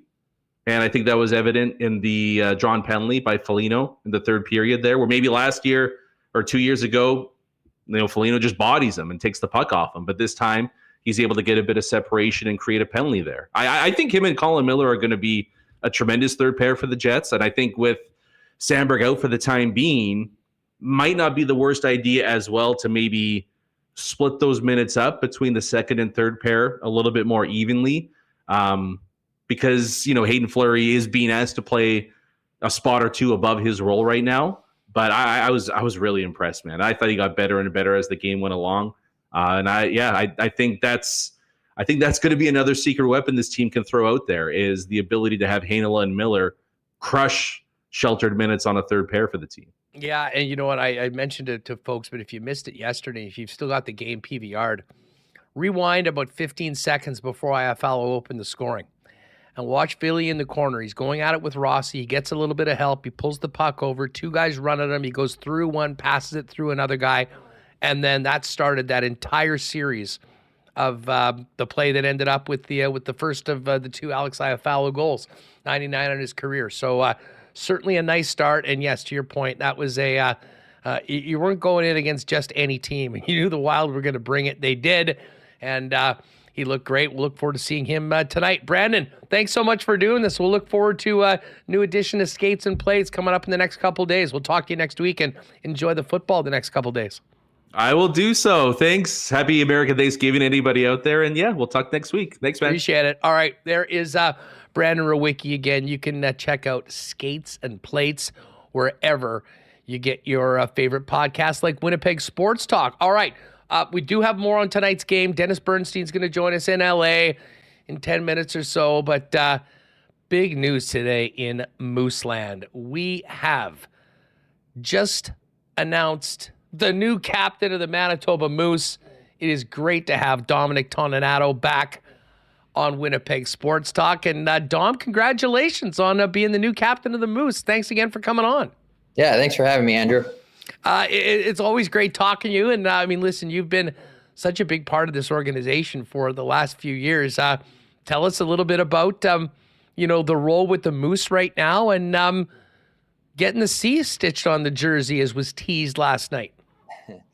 Yeah, obviously it's a huge honor, and I'm very excited about this new role. We got a wall of former captains in the locker room or the hallway outside the locker room, and just the legends on that wall is it's pretty cool to be following in those guys' footsteps. Yeah, of course, Scott Arniel, Mike Keane. I mean, the Nolan Baumgartner. I mean, some pretty awesome names. Listen, you have been a big part of both the Jets and the Moose for the last number of years. At this point, taking on the captaincy and the role you are with the Moose, how would you describe what your position is right now with the club, and why were you excited to accept the C and be in a lot of ways the face of the team moving forward? Yeah, I just want to continue with the leadership. Obviously, we got a young team, and just trying to help those young guys out as much as I can, whether it's on or off the ice, just the pro game itself. Like I said, just being that leader and looking to be the guys can lean on. Thinking back to, cutting your teeth in professional hockey, playing in the American League, playing in the National Hockey League, now in this role, how much do you lean on your experience that you've achieved over those last number of years when you're talking with with younger guys, the Brad Lamberts, the Elias Salmonsons that are just kind of cutting their teeth for the first time and making that big move to professional hockey? Yeah, I mean, experience is so key, right? Just going through different things throughout the season, seeing different things, learning different things. Obviously, the more years you have, the more experience you got and the more things you've seen. So I don't know, for me, just being kind of that bubble guy, I definitely can help guys out in that aspect. I know going up and down can be tough, and definitely can wear on some of those younger guys, and just trying to help them with that and staying confident, and just, if they come down or whatnot, to keep working. That's not the end. They'll get back there when they need to, and just things like that. Obviously Jimmy, who had been the captain for the last number of years, was on a Moose contract. I mean, you are still a big part of this organization, and while touch wood, it's been nice that the team has been healthy. I would imagine it'd be very early in the call-up ladder. It is a little different in your situation than maybe some of the other captains, because as much as every day you're going to work trying to put your best foot forward and set an example with the Moose, you still know you're just a phone call away from moving down the hall and helping a Jets team that's had such a great start to the season.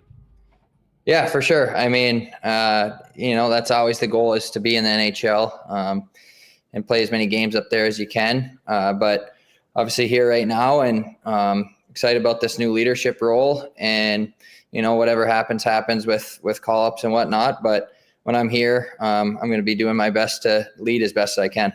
Tell us about the relationship with Coach Mark Morrison. I mean, that connection of being the leader of the dressing room and working with the coach, I'm sure is an important one, and I'm sure that was a big part of why they knew that you were the right guy to wear the C. Yeah, Mo's awesome. Love having Mo as a coach. Does so many great things. But we got a pretty good leadership group as a whole that work with him and come up with ideas. What we need to do, such as off days if the team's needing it, and we're kind of that voice for the team to him. So yeah, we've developed that relationship over the last few years, but it's not just myself. We got a big leadership group that all works together with him. How are you feeling about where the team's at right now? I mean, some ups and downs so far, as often happens with a young team. A couple big home games coming up over the next couple days that we're going to be talking about. Where are you at right now with where this team is and what this group is capable of moving forward? Yeah, I mean, we got a really solid team. I think the biggest thing right now is consistency and just trying to stick to our identity. I think our identity is a heavy forechecking team, grind teams down, wear them out when we're rolling four lines and playing in that offensive zone. I think that's when we're at our best. So trying to find that consistency throughout 60 minutes and in back-to-back games, I think, is our biggest struggle right now. So keep working on that. And I think once we find that, figure that out and can keep rolling with that identity every game for 60 minutes, I think we're going to be in a good spot. Dominic Toninato announced today as the new captain of the Manitoba Moose with us on Winnipeg Sports Talk. Now, Dom, I mean, you split the year last year between the Jets and the Moose, and, forgive me, I can't remember when you were where. You might not remember when you were where, as sometimes happens in pro hockey, but I was so impressed with the way Manitoba got off the mat after that brutal month of January and got themselves back into the playoffs.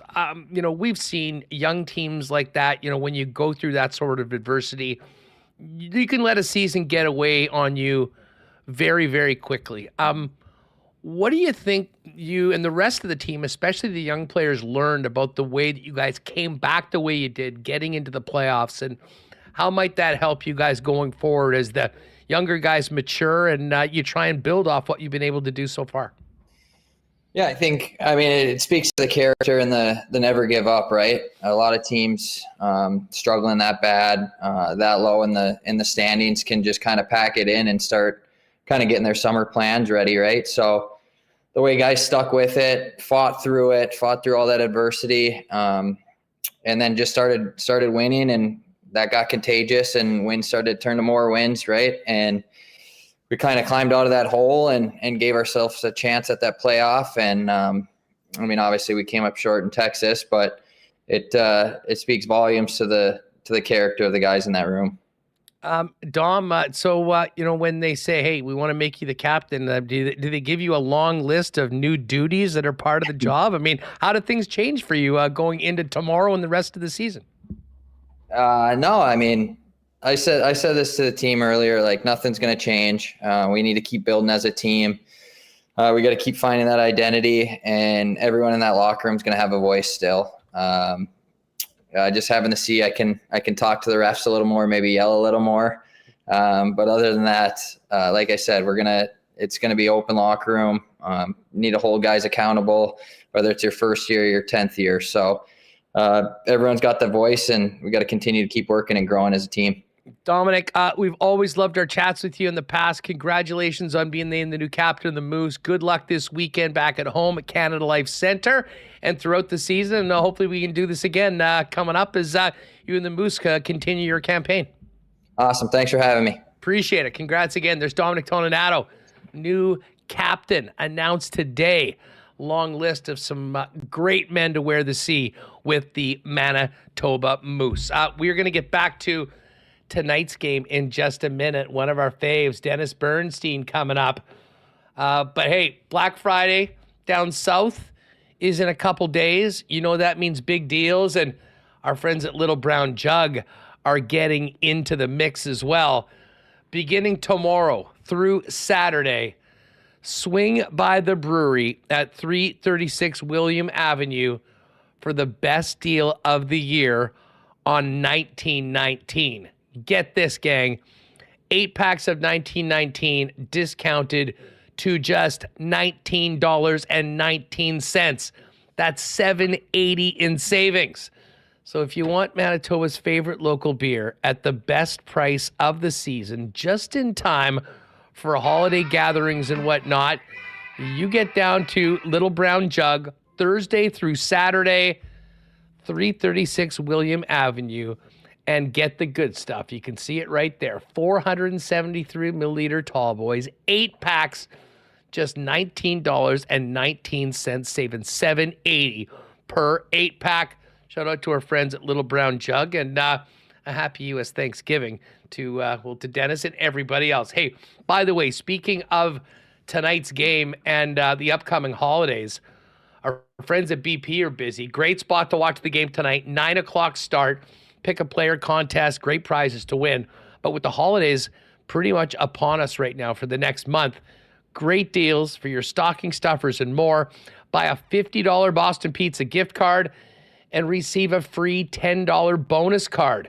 And get this, if you got a long list or need to buy for your company or office, if you're purchasing $1,000 in gift cards or more, you'll receive an additional 10% in gift cards, which would work out to a 30% bonus on gift card orders of $1,000 or more. And hey, BP is a great place to have your holiday party. You can try the new holiday menu in the dining room, or have casual party in their sports bar, or have the BP catering team set up and serve your office. And while you are at BP, check out the new holiday menu items, the spicy shrimp fettuccine and the rib and wing duo right now. We're going to grab some wet naps and sample that later on this week. Big thanks to Boston Pizza for all their support of WST. And of course, Royal Sports is the place to be this weekend. You want to take care of that holiday shopping early for the sports fans on your list? Get on down to Royal at 750 Pembina Highway. The biggest selection of Winnipeg Jets merchandise you will find anywhere is at Royal Sports. Tons of exclusive Bomber gears right now, and a massive Black Friday sale beginning tomorrow. The biggest hockey stick sale of the year. Boots, Adidas NHL jerseys on sale right now. You got the Hydro Flask at 50% off. Head on over to their Instagram at Royal Sports Winnipeg. They'll throw it all out. The snowboard department's going crazy. But it starts tomorrow. Royal Sports Winnipeg on Instagram with more details of the Black Friday blowout. And select new era ball caps like that Cowboys one right there. Not surprising the Cowboys ones are on sale. Sorry, Greg. But the best deals of the year, Royal Sports, 750 Pembina Highway. And again, Royal Sports Winnipeg on Instagram for more details, holiday gift ideas, sale information, and the latest merchandise drops as well. All right. It's always a treat when Dennis comes on, but especially before the Jets and Kings. Dennis Bernstein of the Fourth Period joins us. And I guess a happy Thanksgiving in advance, DB. How are you? I'm doing great, Hustler. It's always great to talk to you. So where's the parade going to go down? Portage, and then where's it going to turn? Well, where's it going to end? So. We're trying not to get ahead of ourselves. You can't win the cup in November, but listen, ask the Nashville Predators. You, sir, can heavily impede your opportunity of having an opportunity for a seat at the table. But it has been an unbelievable season for the Jets so far. Great to see. 18-4. And this is a team, Dennis, that, I mean, a lot of the so-called experts had kind of written off before the season. There was a ton of people that thought this wasn't even a playoff team. And what a statement they've made through the first 22. Well, because how the season ended last year, right? Losing in 5 to Colorado and not looking good defensively. But also, people forget, I make this point all the time, they won 8 straight to end the regular season. So they're 26-4 over the last 30 regular season games. Yeah. That's not luck. That's not like, oh, good. So that's an excellent team. Right? The top 6 is there. I'm sure you guys have talked about the third line, which is probably best in the business right now. Hellebuck's on track to be the starting goalie in the Four Nations. It's a fantastic start, but you're right. There's a long road to go.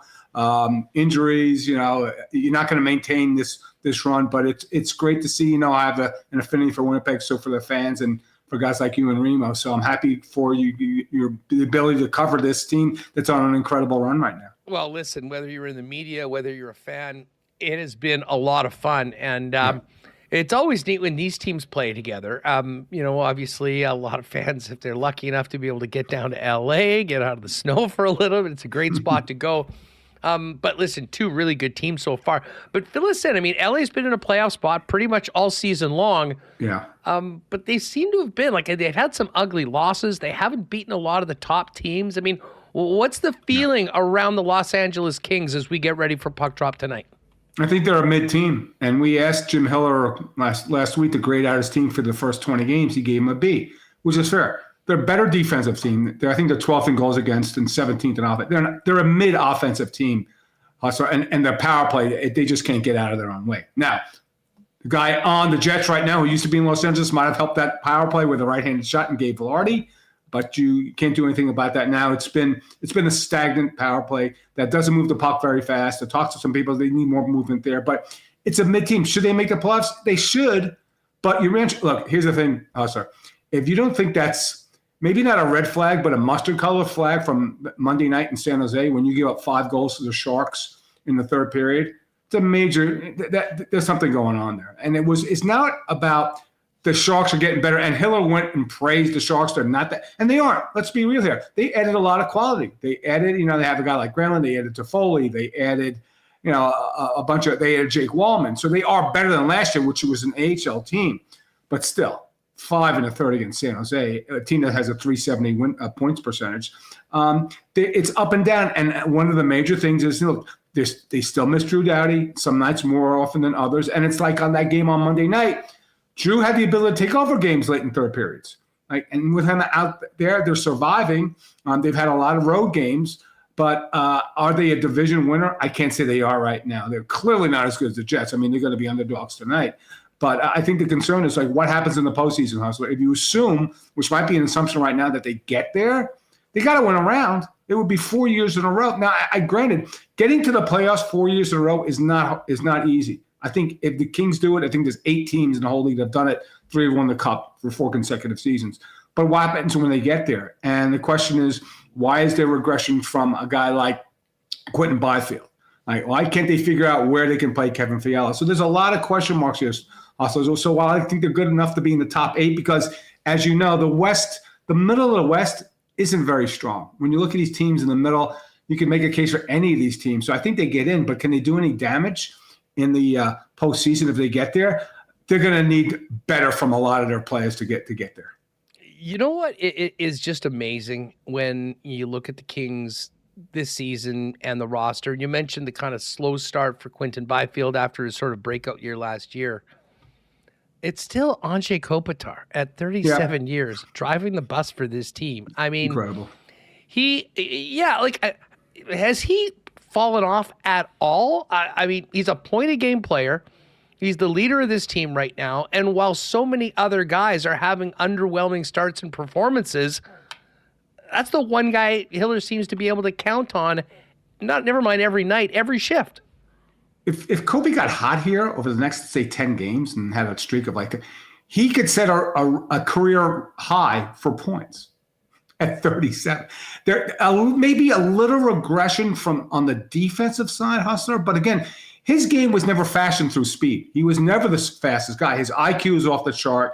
He still makes the great plays. He's still smart positionally. He knows how to make plays. So am I surprised? To some extent, but I know this guy's entire career. We're friends. I've been transparent about it. I know the player really, really well. I know his family.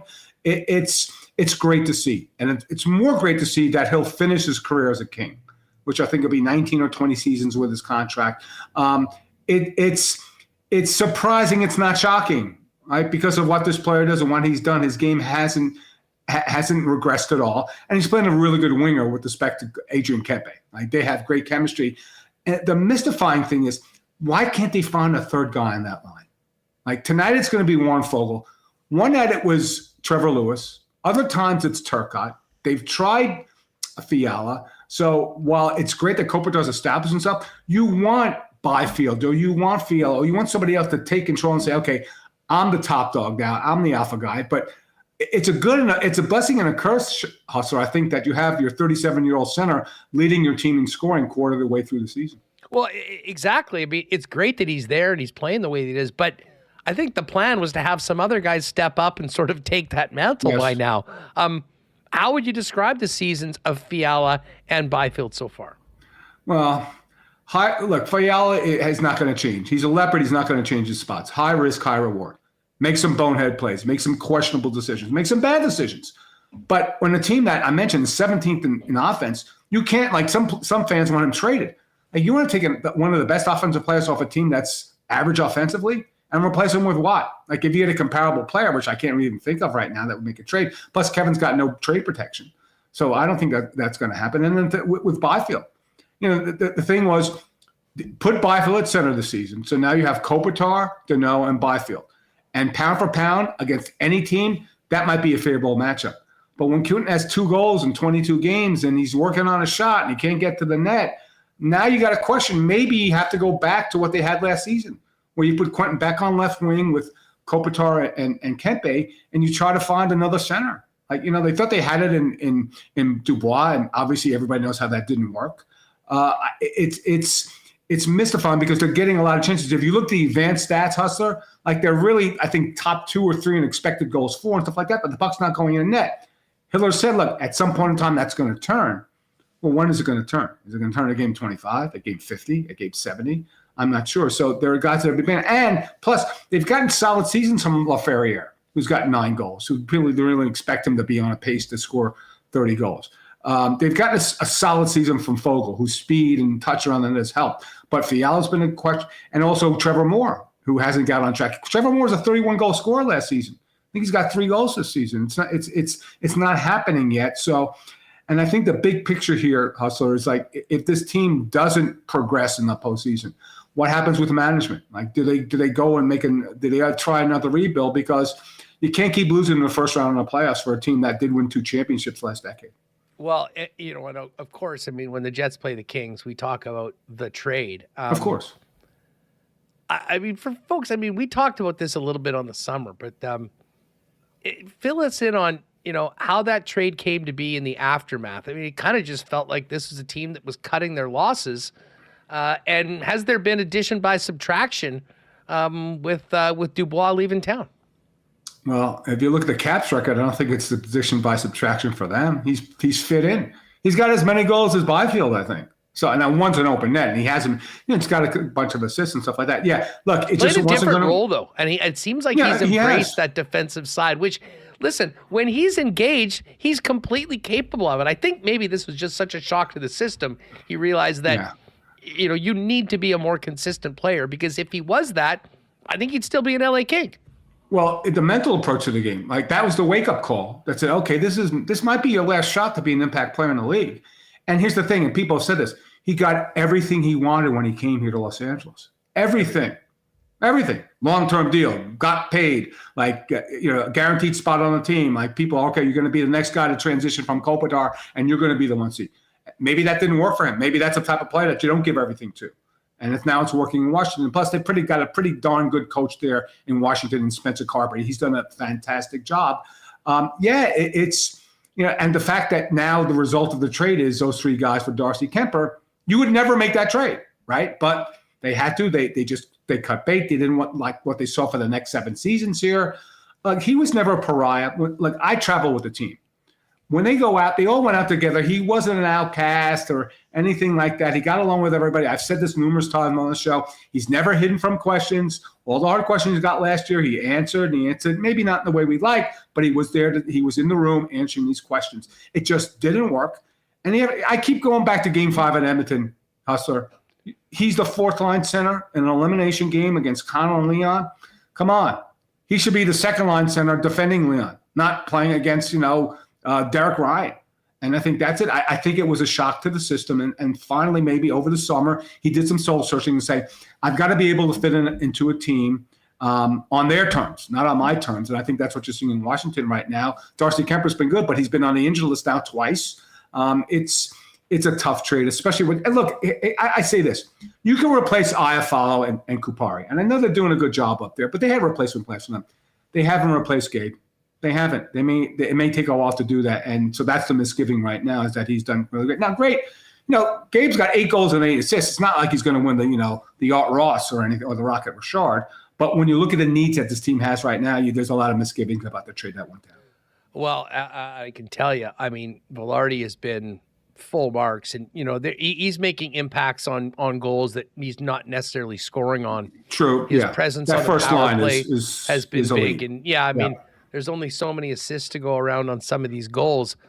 But I got to tell you, Dennis, and you guys are going to see tonight, Alex Iafallo is playing at a level that you probably saw at his height in LA. Mm-hmm. Yep.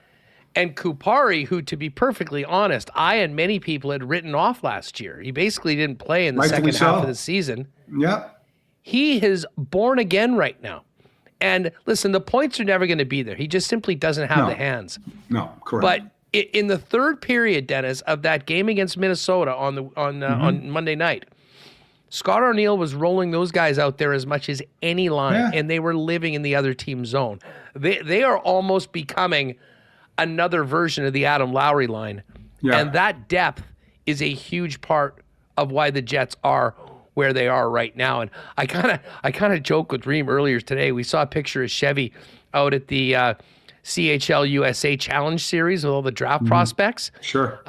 This would be a great time for Rob Blake to go and do a little bit of scouting right now, and then he could probably get away from LA and more talk about the trade with the Jets coming to town tonight. For sure.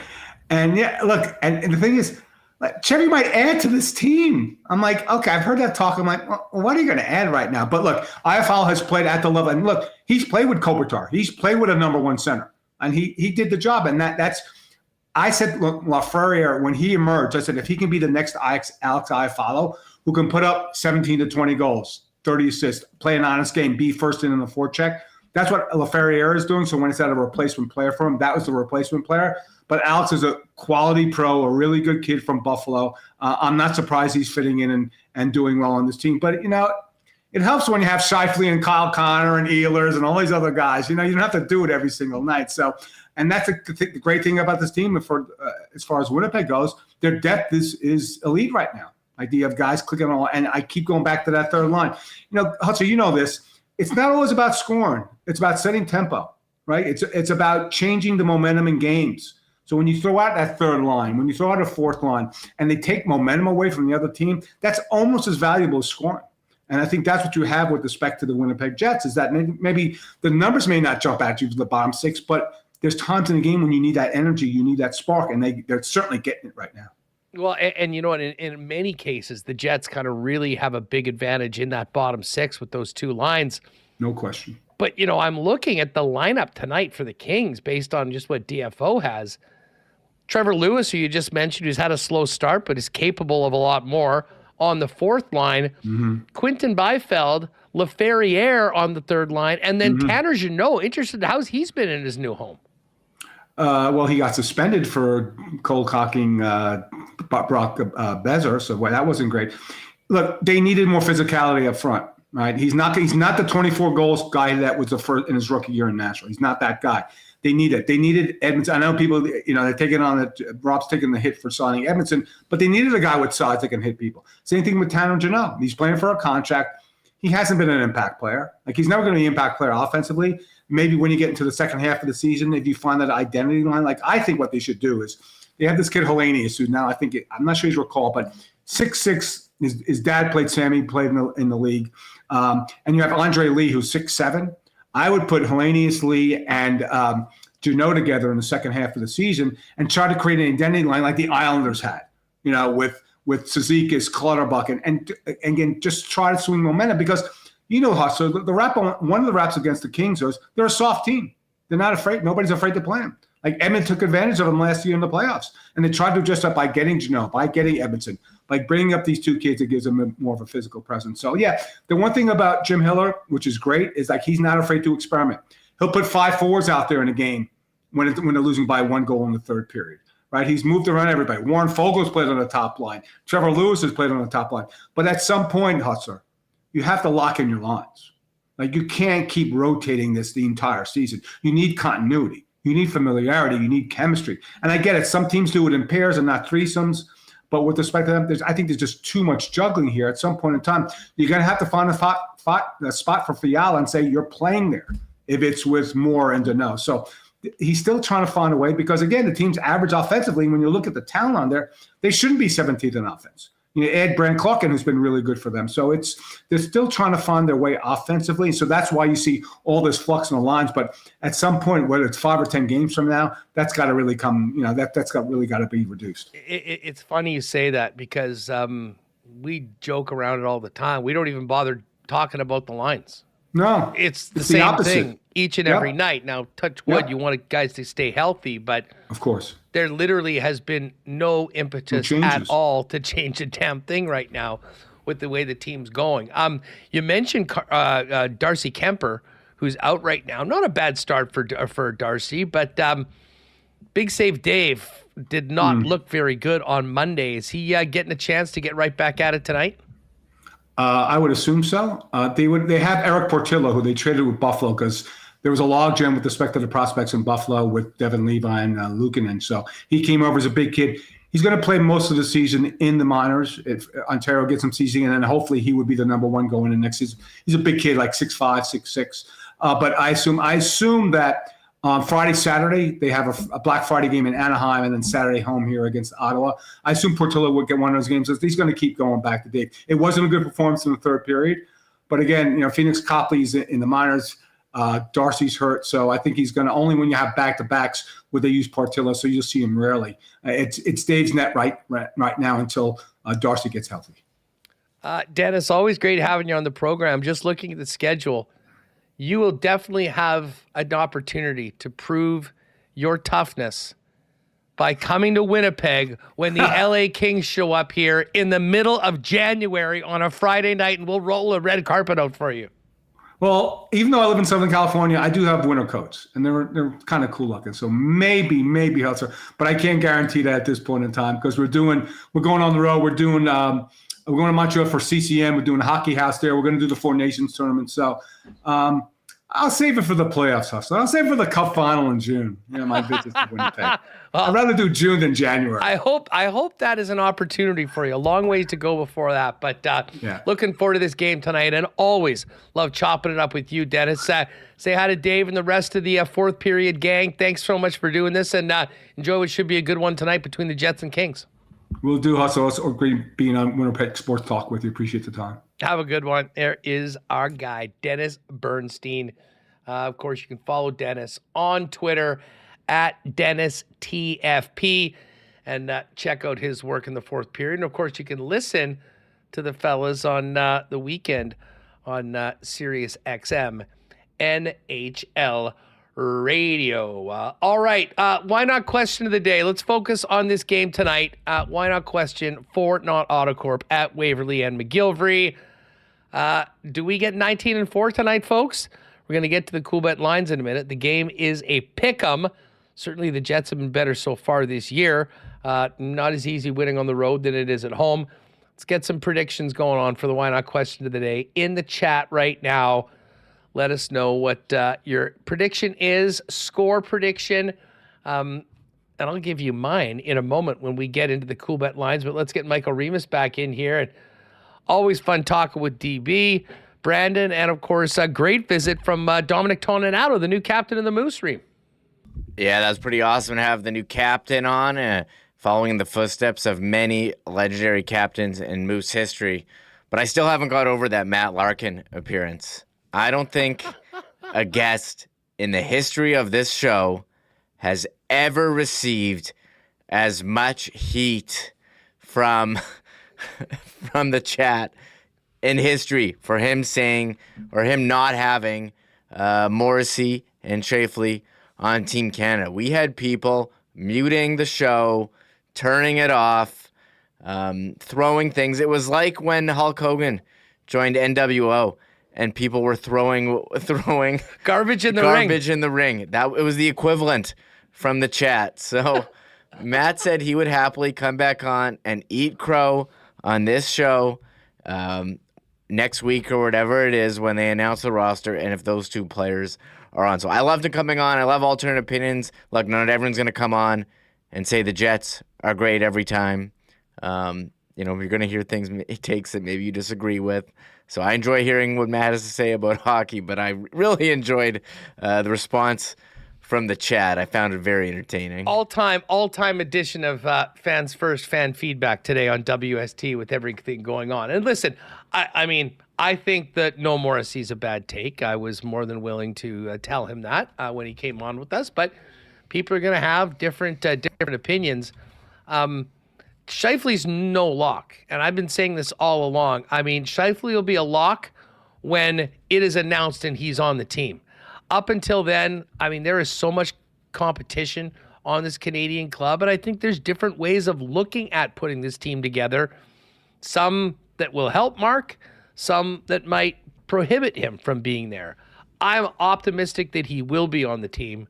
But again, I think it's going to be a nervous week for Scheifele and many of you that are pulling from 55 to be a part of the Canadian team. Is he capable of it? Absolutely.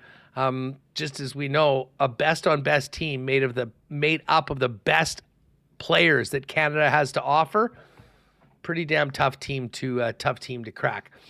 Which brings us over to the Cool Bet lines. And why don't we take a look at this quickly before we get to the hockey? And because there's 15 games tonight in the NHL. And, of course, 3 NFL games tomorrow.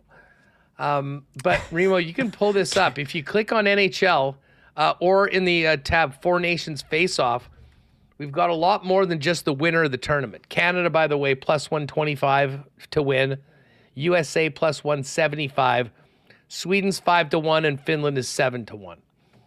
But we have betting odds on players to make the Team Canada roster. I am somewhat surprised that Stuart Skinner is at the top of this list along with Aiden Hill as minus 400. I think people are assuming that Jordan Binnington is going to be the guy.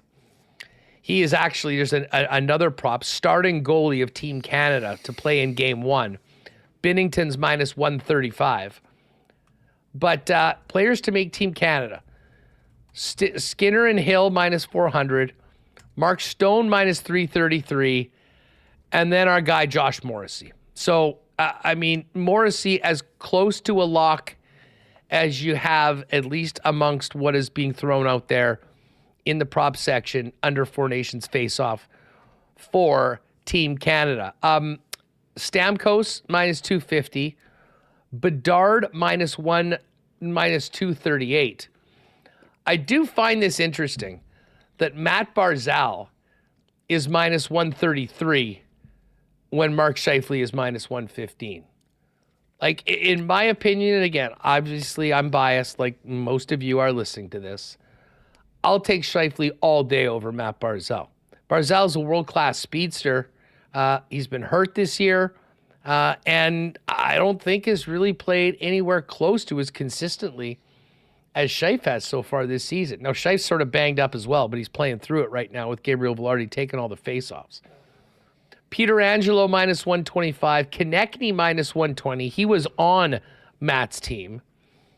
Shea Theodore minus 110. Logan Thompson plus 120. This is interesting. I am sort of the opinion, I think Hill and Thompson might be the guys instead of Stuart Skinner, who's been very iffy so far this season. And then some of the other guys that are longer shots, Nick Suzuki, who was on Matt's team, plus 175. Tom Wilson, plus 150. Carter Verhaeghe, plus 190. And Alexis Lafreniere, who's on a lot of teams, Remo, he's at plus 200. It goes down. Mackenzie Weegar, who was on Matt's team, is plus 350. Seems like a real long shot. So certainly the book feels a lot better about Josh Morrissey for sure and Mark Scheifele than Matt Larkin did, Reem. But a pretty fun exercise to go through these numbers, and I think we might have to throw down a little bit before we get the word on Wednesday. Yeah, the one I liked was Logan Thompson, 917 save percentage, 244 goals against. I thought plus 120 was certainly fair. Stamkos seems high, minus 250. I guess you hear Sirius Stamkos to see Team Canada. And I mean, part of the way these guys make odds is on money coming in. And we do know has a lot of people on CoolBet are from Manitoba and Edmonton because of the great work you and Dusty do. So maybe there's some, bias in the odds because of that. But we'll see what happens. Starting goalie Team Canada. I mean, Game 1, what was the one? Logan Thompson plus 650. If you think he's going to be on the team, like 1 in 3 shot. Seems not terrible. He's got really good numbers this year. He's won a Stanley Cup. Exactly. And that's the one thing with all three of those guys. Hill, Thompson, Binnington, all have been on Cup winners and played big roles in it, as opposed to Stuart Skinner, who, again, did get to Game 7 last year, but was also benched for a while. And this is such a short tournament. I mean, Binnington makes me so nervous. I mean, he's such a head case. But at the same time, we've also seen him just play out of his mind for extended periods. And listen, that's what Canada's going to need. Other options, captain of Team Canada, Sidney Crosby minus 625, Connor McDavid 4-1. Like, could we see a passing of the torch from Sid to Connor? Or is this Sid's last opportunity to be the guy with Canada? I think it might be worth a sprinkle on McDavid, to be perfectly honest with you. McKinnon 40-1. It really seems like it's Crosby or McDavid. And then you've got captain of Team USA, some props on who will make the Swedish roster. Hellebuck minus 556 to be the starter for Team USA. Interestingly, that Jeremy Swayman is 4-1 and Ottinger 5-1. I think Ottinger is ahead of Swayman personally. He is the U.S. backup, as the fans told us a few weeks ago at the team at the Game of Canada Life Center. Victor Hedman favored to be the captain of Team Sweden. Austin Matthews favored to be the captain of Team USA. So all that is up right there right now. Let's get to this slate of games tonight in the NHL. And I'm sure you've got multiple DFS rosters locked and loaded today, Remis, because this is one of the busiest days of the year. I mean, outside of the Frozen Frenzy where all 32 teams played, I think basically this is it. 15 games and then a dark day tomorrow in the NHL. Yeah, tomorrow's for football. We got all the games today, a lot of games Friday. Yesterday, a bit of a slow day. A lot of games here, Huss. Columbus, big favorite against Montreal. Montreal played last night. I do like that top line. How about Sean Monahan? What a great season he's having. I'm curious about this, coach bounce back here with St. Louis. They won their first game. How are they going to perform against the Devils? They went off in the last one. And are you going to be targeting us road teams the day before U.S. Thanksgiving? I don't know. I might be leaning towards home cooking. Tampa had... Yeah, go ahead. I was just going to say, it sounds like you maybe have been listening to my takes on the lock shop earlier today, because I'm glad you brought up St. Louis at plus 190. They had a great game in Montgomery's first game in New York. They're in New Jersey, so, I mean, they've been in that area for the last couple days. New Jersey's been great. They're the top team in the East right now. The Wednesday before Thanksgiving, they know they've got the next day off. They've probably got plans after the game already. I think St. Louis is going to be a real hungry team under Jim Montgomery. They have to be. They're still 2 games under 500. I think this could absolutely be a night that we maybe get less than the best from the New Jersey Devils. And that is why we put them on maybe our juiciest partner parlay so far this year. It's in the combo cards, Remo. It's the first one. We are taking St. Louis over New Jersey to win. They were plus 190. We've added the Lightning at home to the Capitals. Caps, even without Ovi. Big win over Florida. Florida's lost 4 in a row. But Tampa coming off that massacre of Colorado, playing great. So St. Louis and Tampa. And then we took Dallas in regulation against the Chicago Blackhawks. And they boosted it all the way to plus 825. So if you want to ride with myself and Dusty, I'm in on this. St. Louis and Tampa to win, Dallas to win in regulation, plus 825. Now, as far as the Jets game goes, this one has been going back and forth. It's basically a pick 'em. It was minus 109 on both sides a minute ago. It's back to minus 110 for the Jets, minus 108 for the LA Kings. So the Jets are 51-49 favorite, if you will, if that. Jets to win in regulation plus 145. A 60-minute draw plus 305, and the Kings plus 157 in reg. Goal props for tonight. Kyle Connor plus 146. Kempe plus 190. Scheifele plus 215. Fiala plus 230. And Gabe Vilardi returning back to LA plus 250. And that's who I'm on tonight, Remo. And I put it together in the Winnipeg Sports Talk Parlay, which is just over on the exclusive tabs. Jets to win, Vilardi to score, Kyle Connor to get a point, plus 600 or 6-1. The Gabe Vilardi return special tonight. What do you think? I like it. I actually like him or Ehlers to score. They seem low. Ehlers was even lower numbers. I like him on the road for matchups, but Ehlers had that monster game in LA last year. Well, so did Vilardi. They were playing together. Actually, they had 5 goals, that line. Vilardi, monster game. And what was his line? Like, they didn't want me. Remember he said that after? Yeah. So I think he's fired up. And, yeah, Kyle Connor. I mean, if Vilardi's getting a goal, who do you think's going to get points on that goal? Kyle Connor. So tells a nice story, this parlay. I do like it. Jets to win. Hey, they're favorites. So I think this is good value here, Huss. So, yeah, if you want to roll with me on that one, get her done. Now, if you're staying in the exclusives, actually, Patty's got the turkey teaser tomorrow. Lions minus 3.5, Giants plus 10.5, and Packers plus 3.5. That's plus 150. It's a shot prop on the DJ Den parlay. And they did ask me for a Chiefs special for Friday, which is up right now. Chiefs to cover. I think the Chiefs stomp AOC and the Raiders. They remember that other than that Buffalo loss, the last time they had lost was at home on Christmas last year to the Raiders. Minshew out now for the year. No Devontae Adams.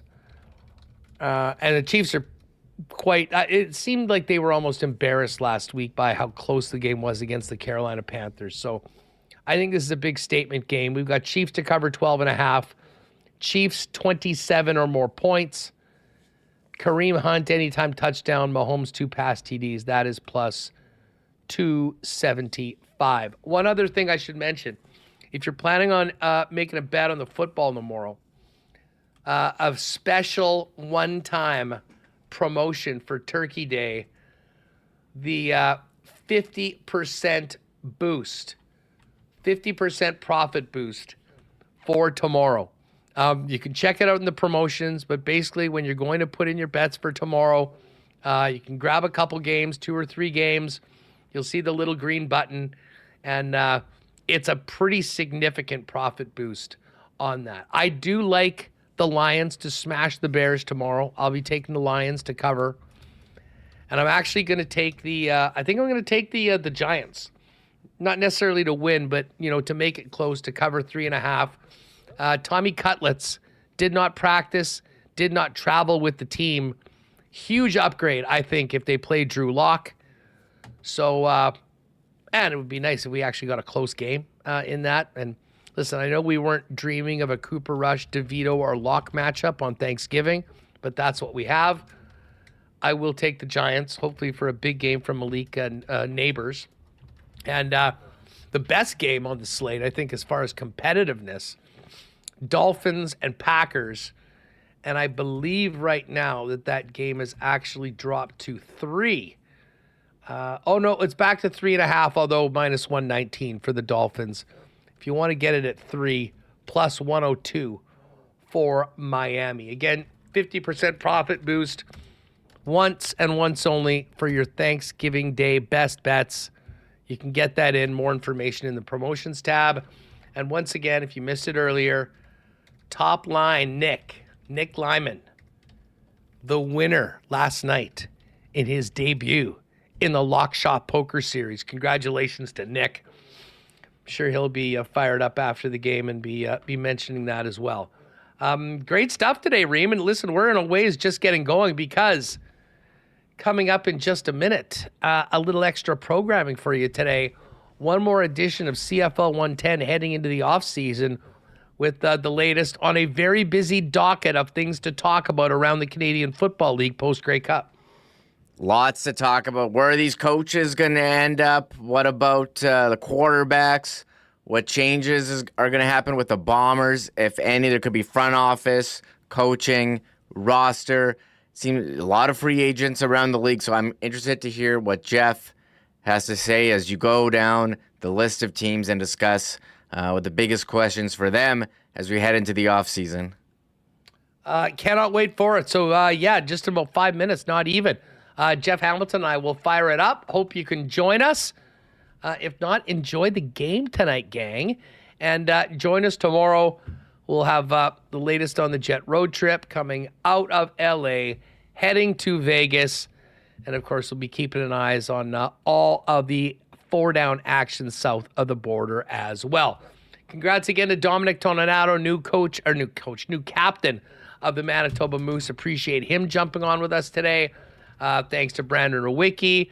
Thanks to Matt Larkin, despite all of your anger in the chat, everybody. And, of course, Dennis Bernstein to tee this one up tonight. Stick around. CFL 110 is next.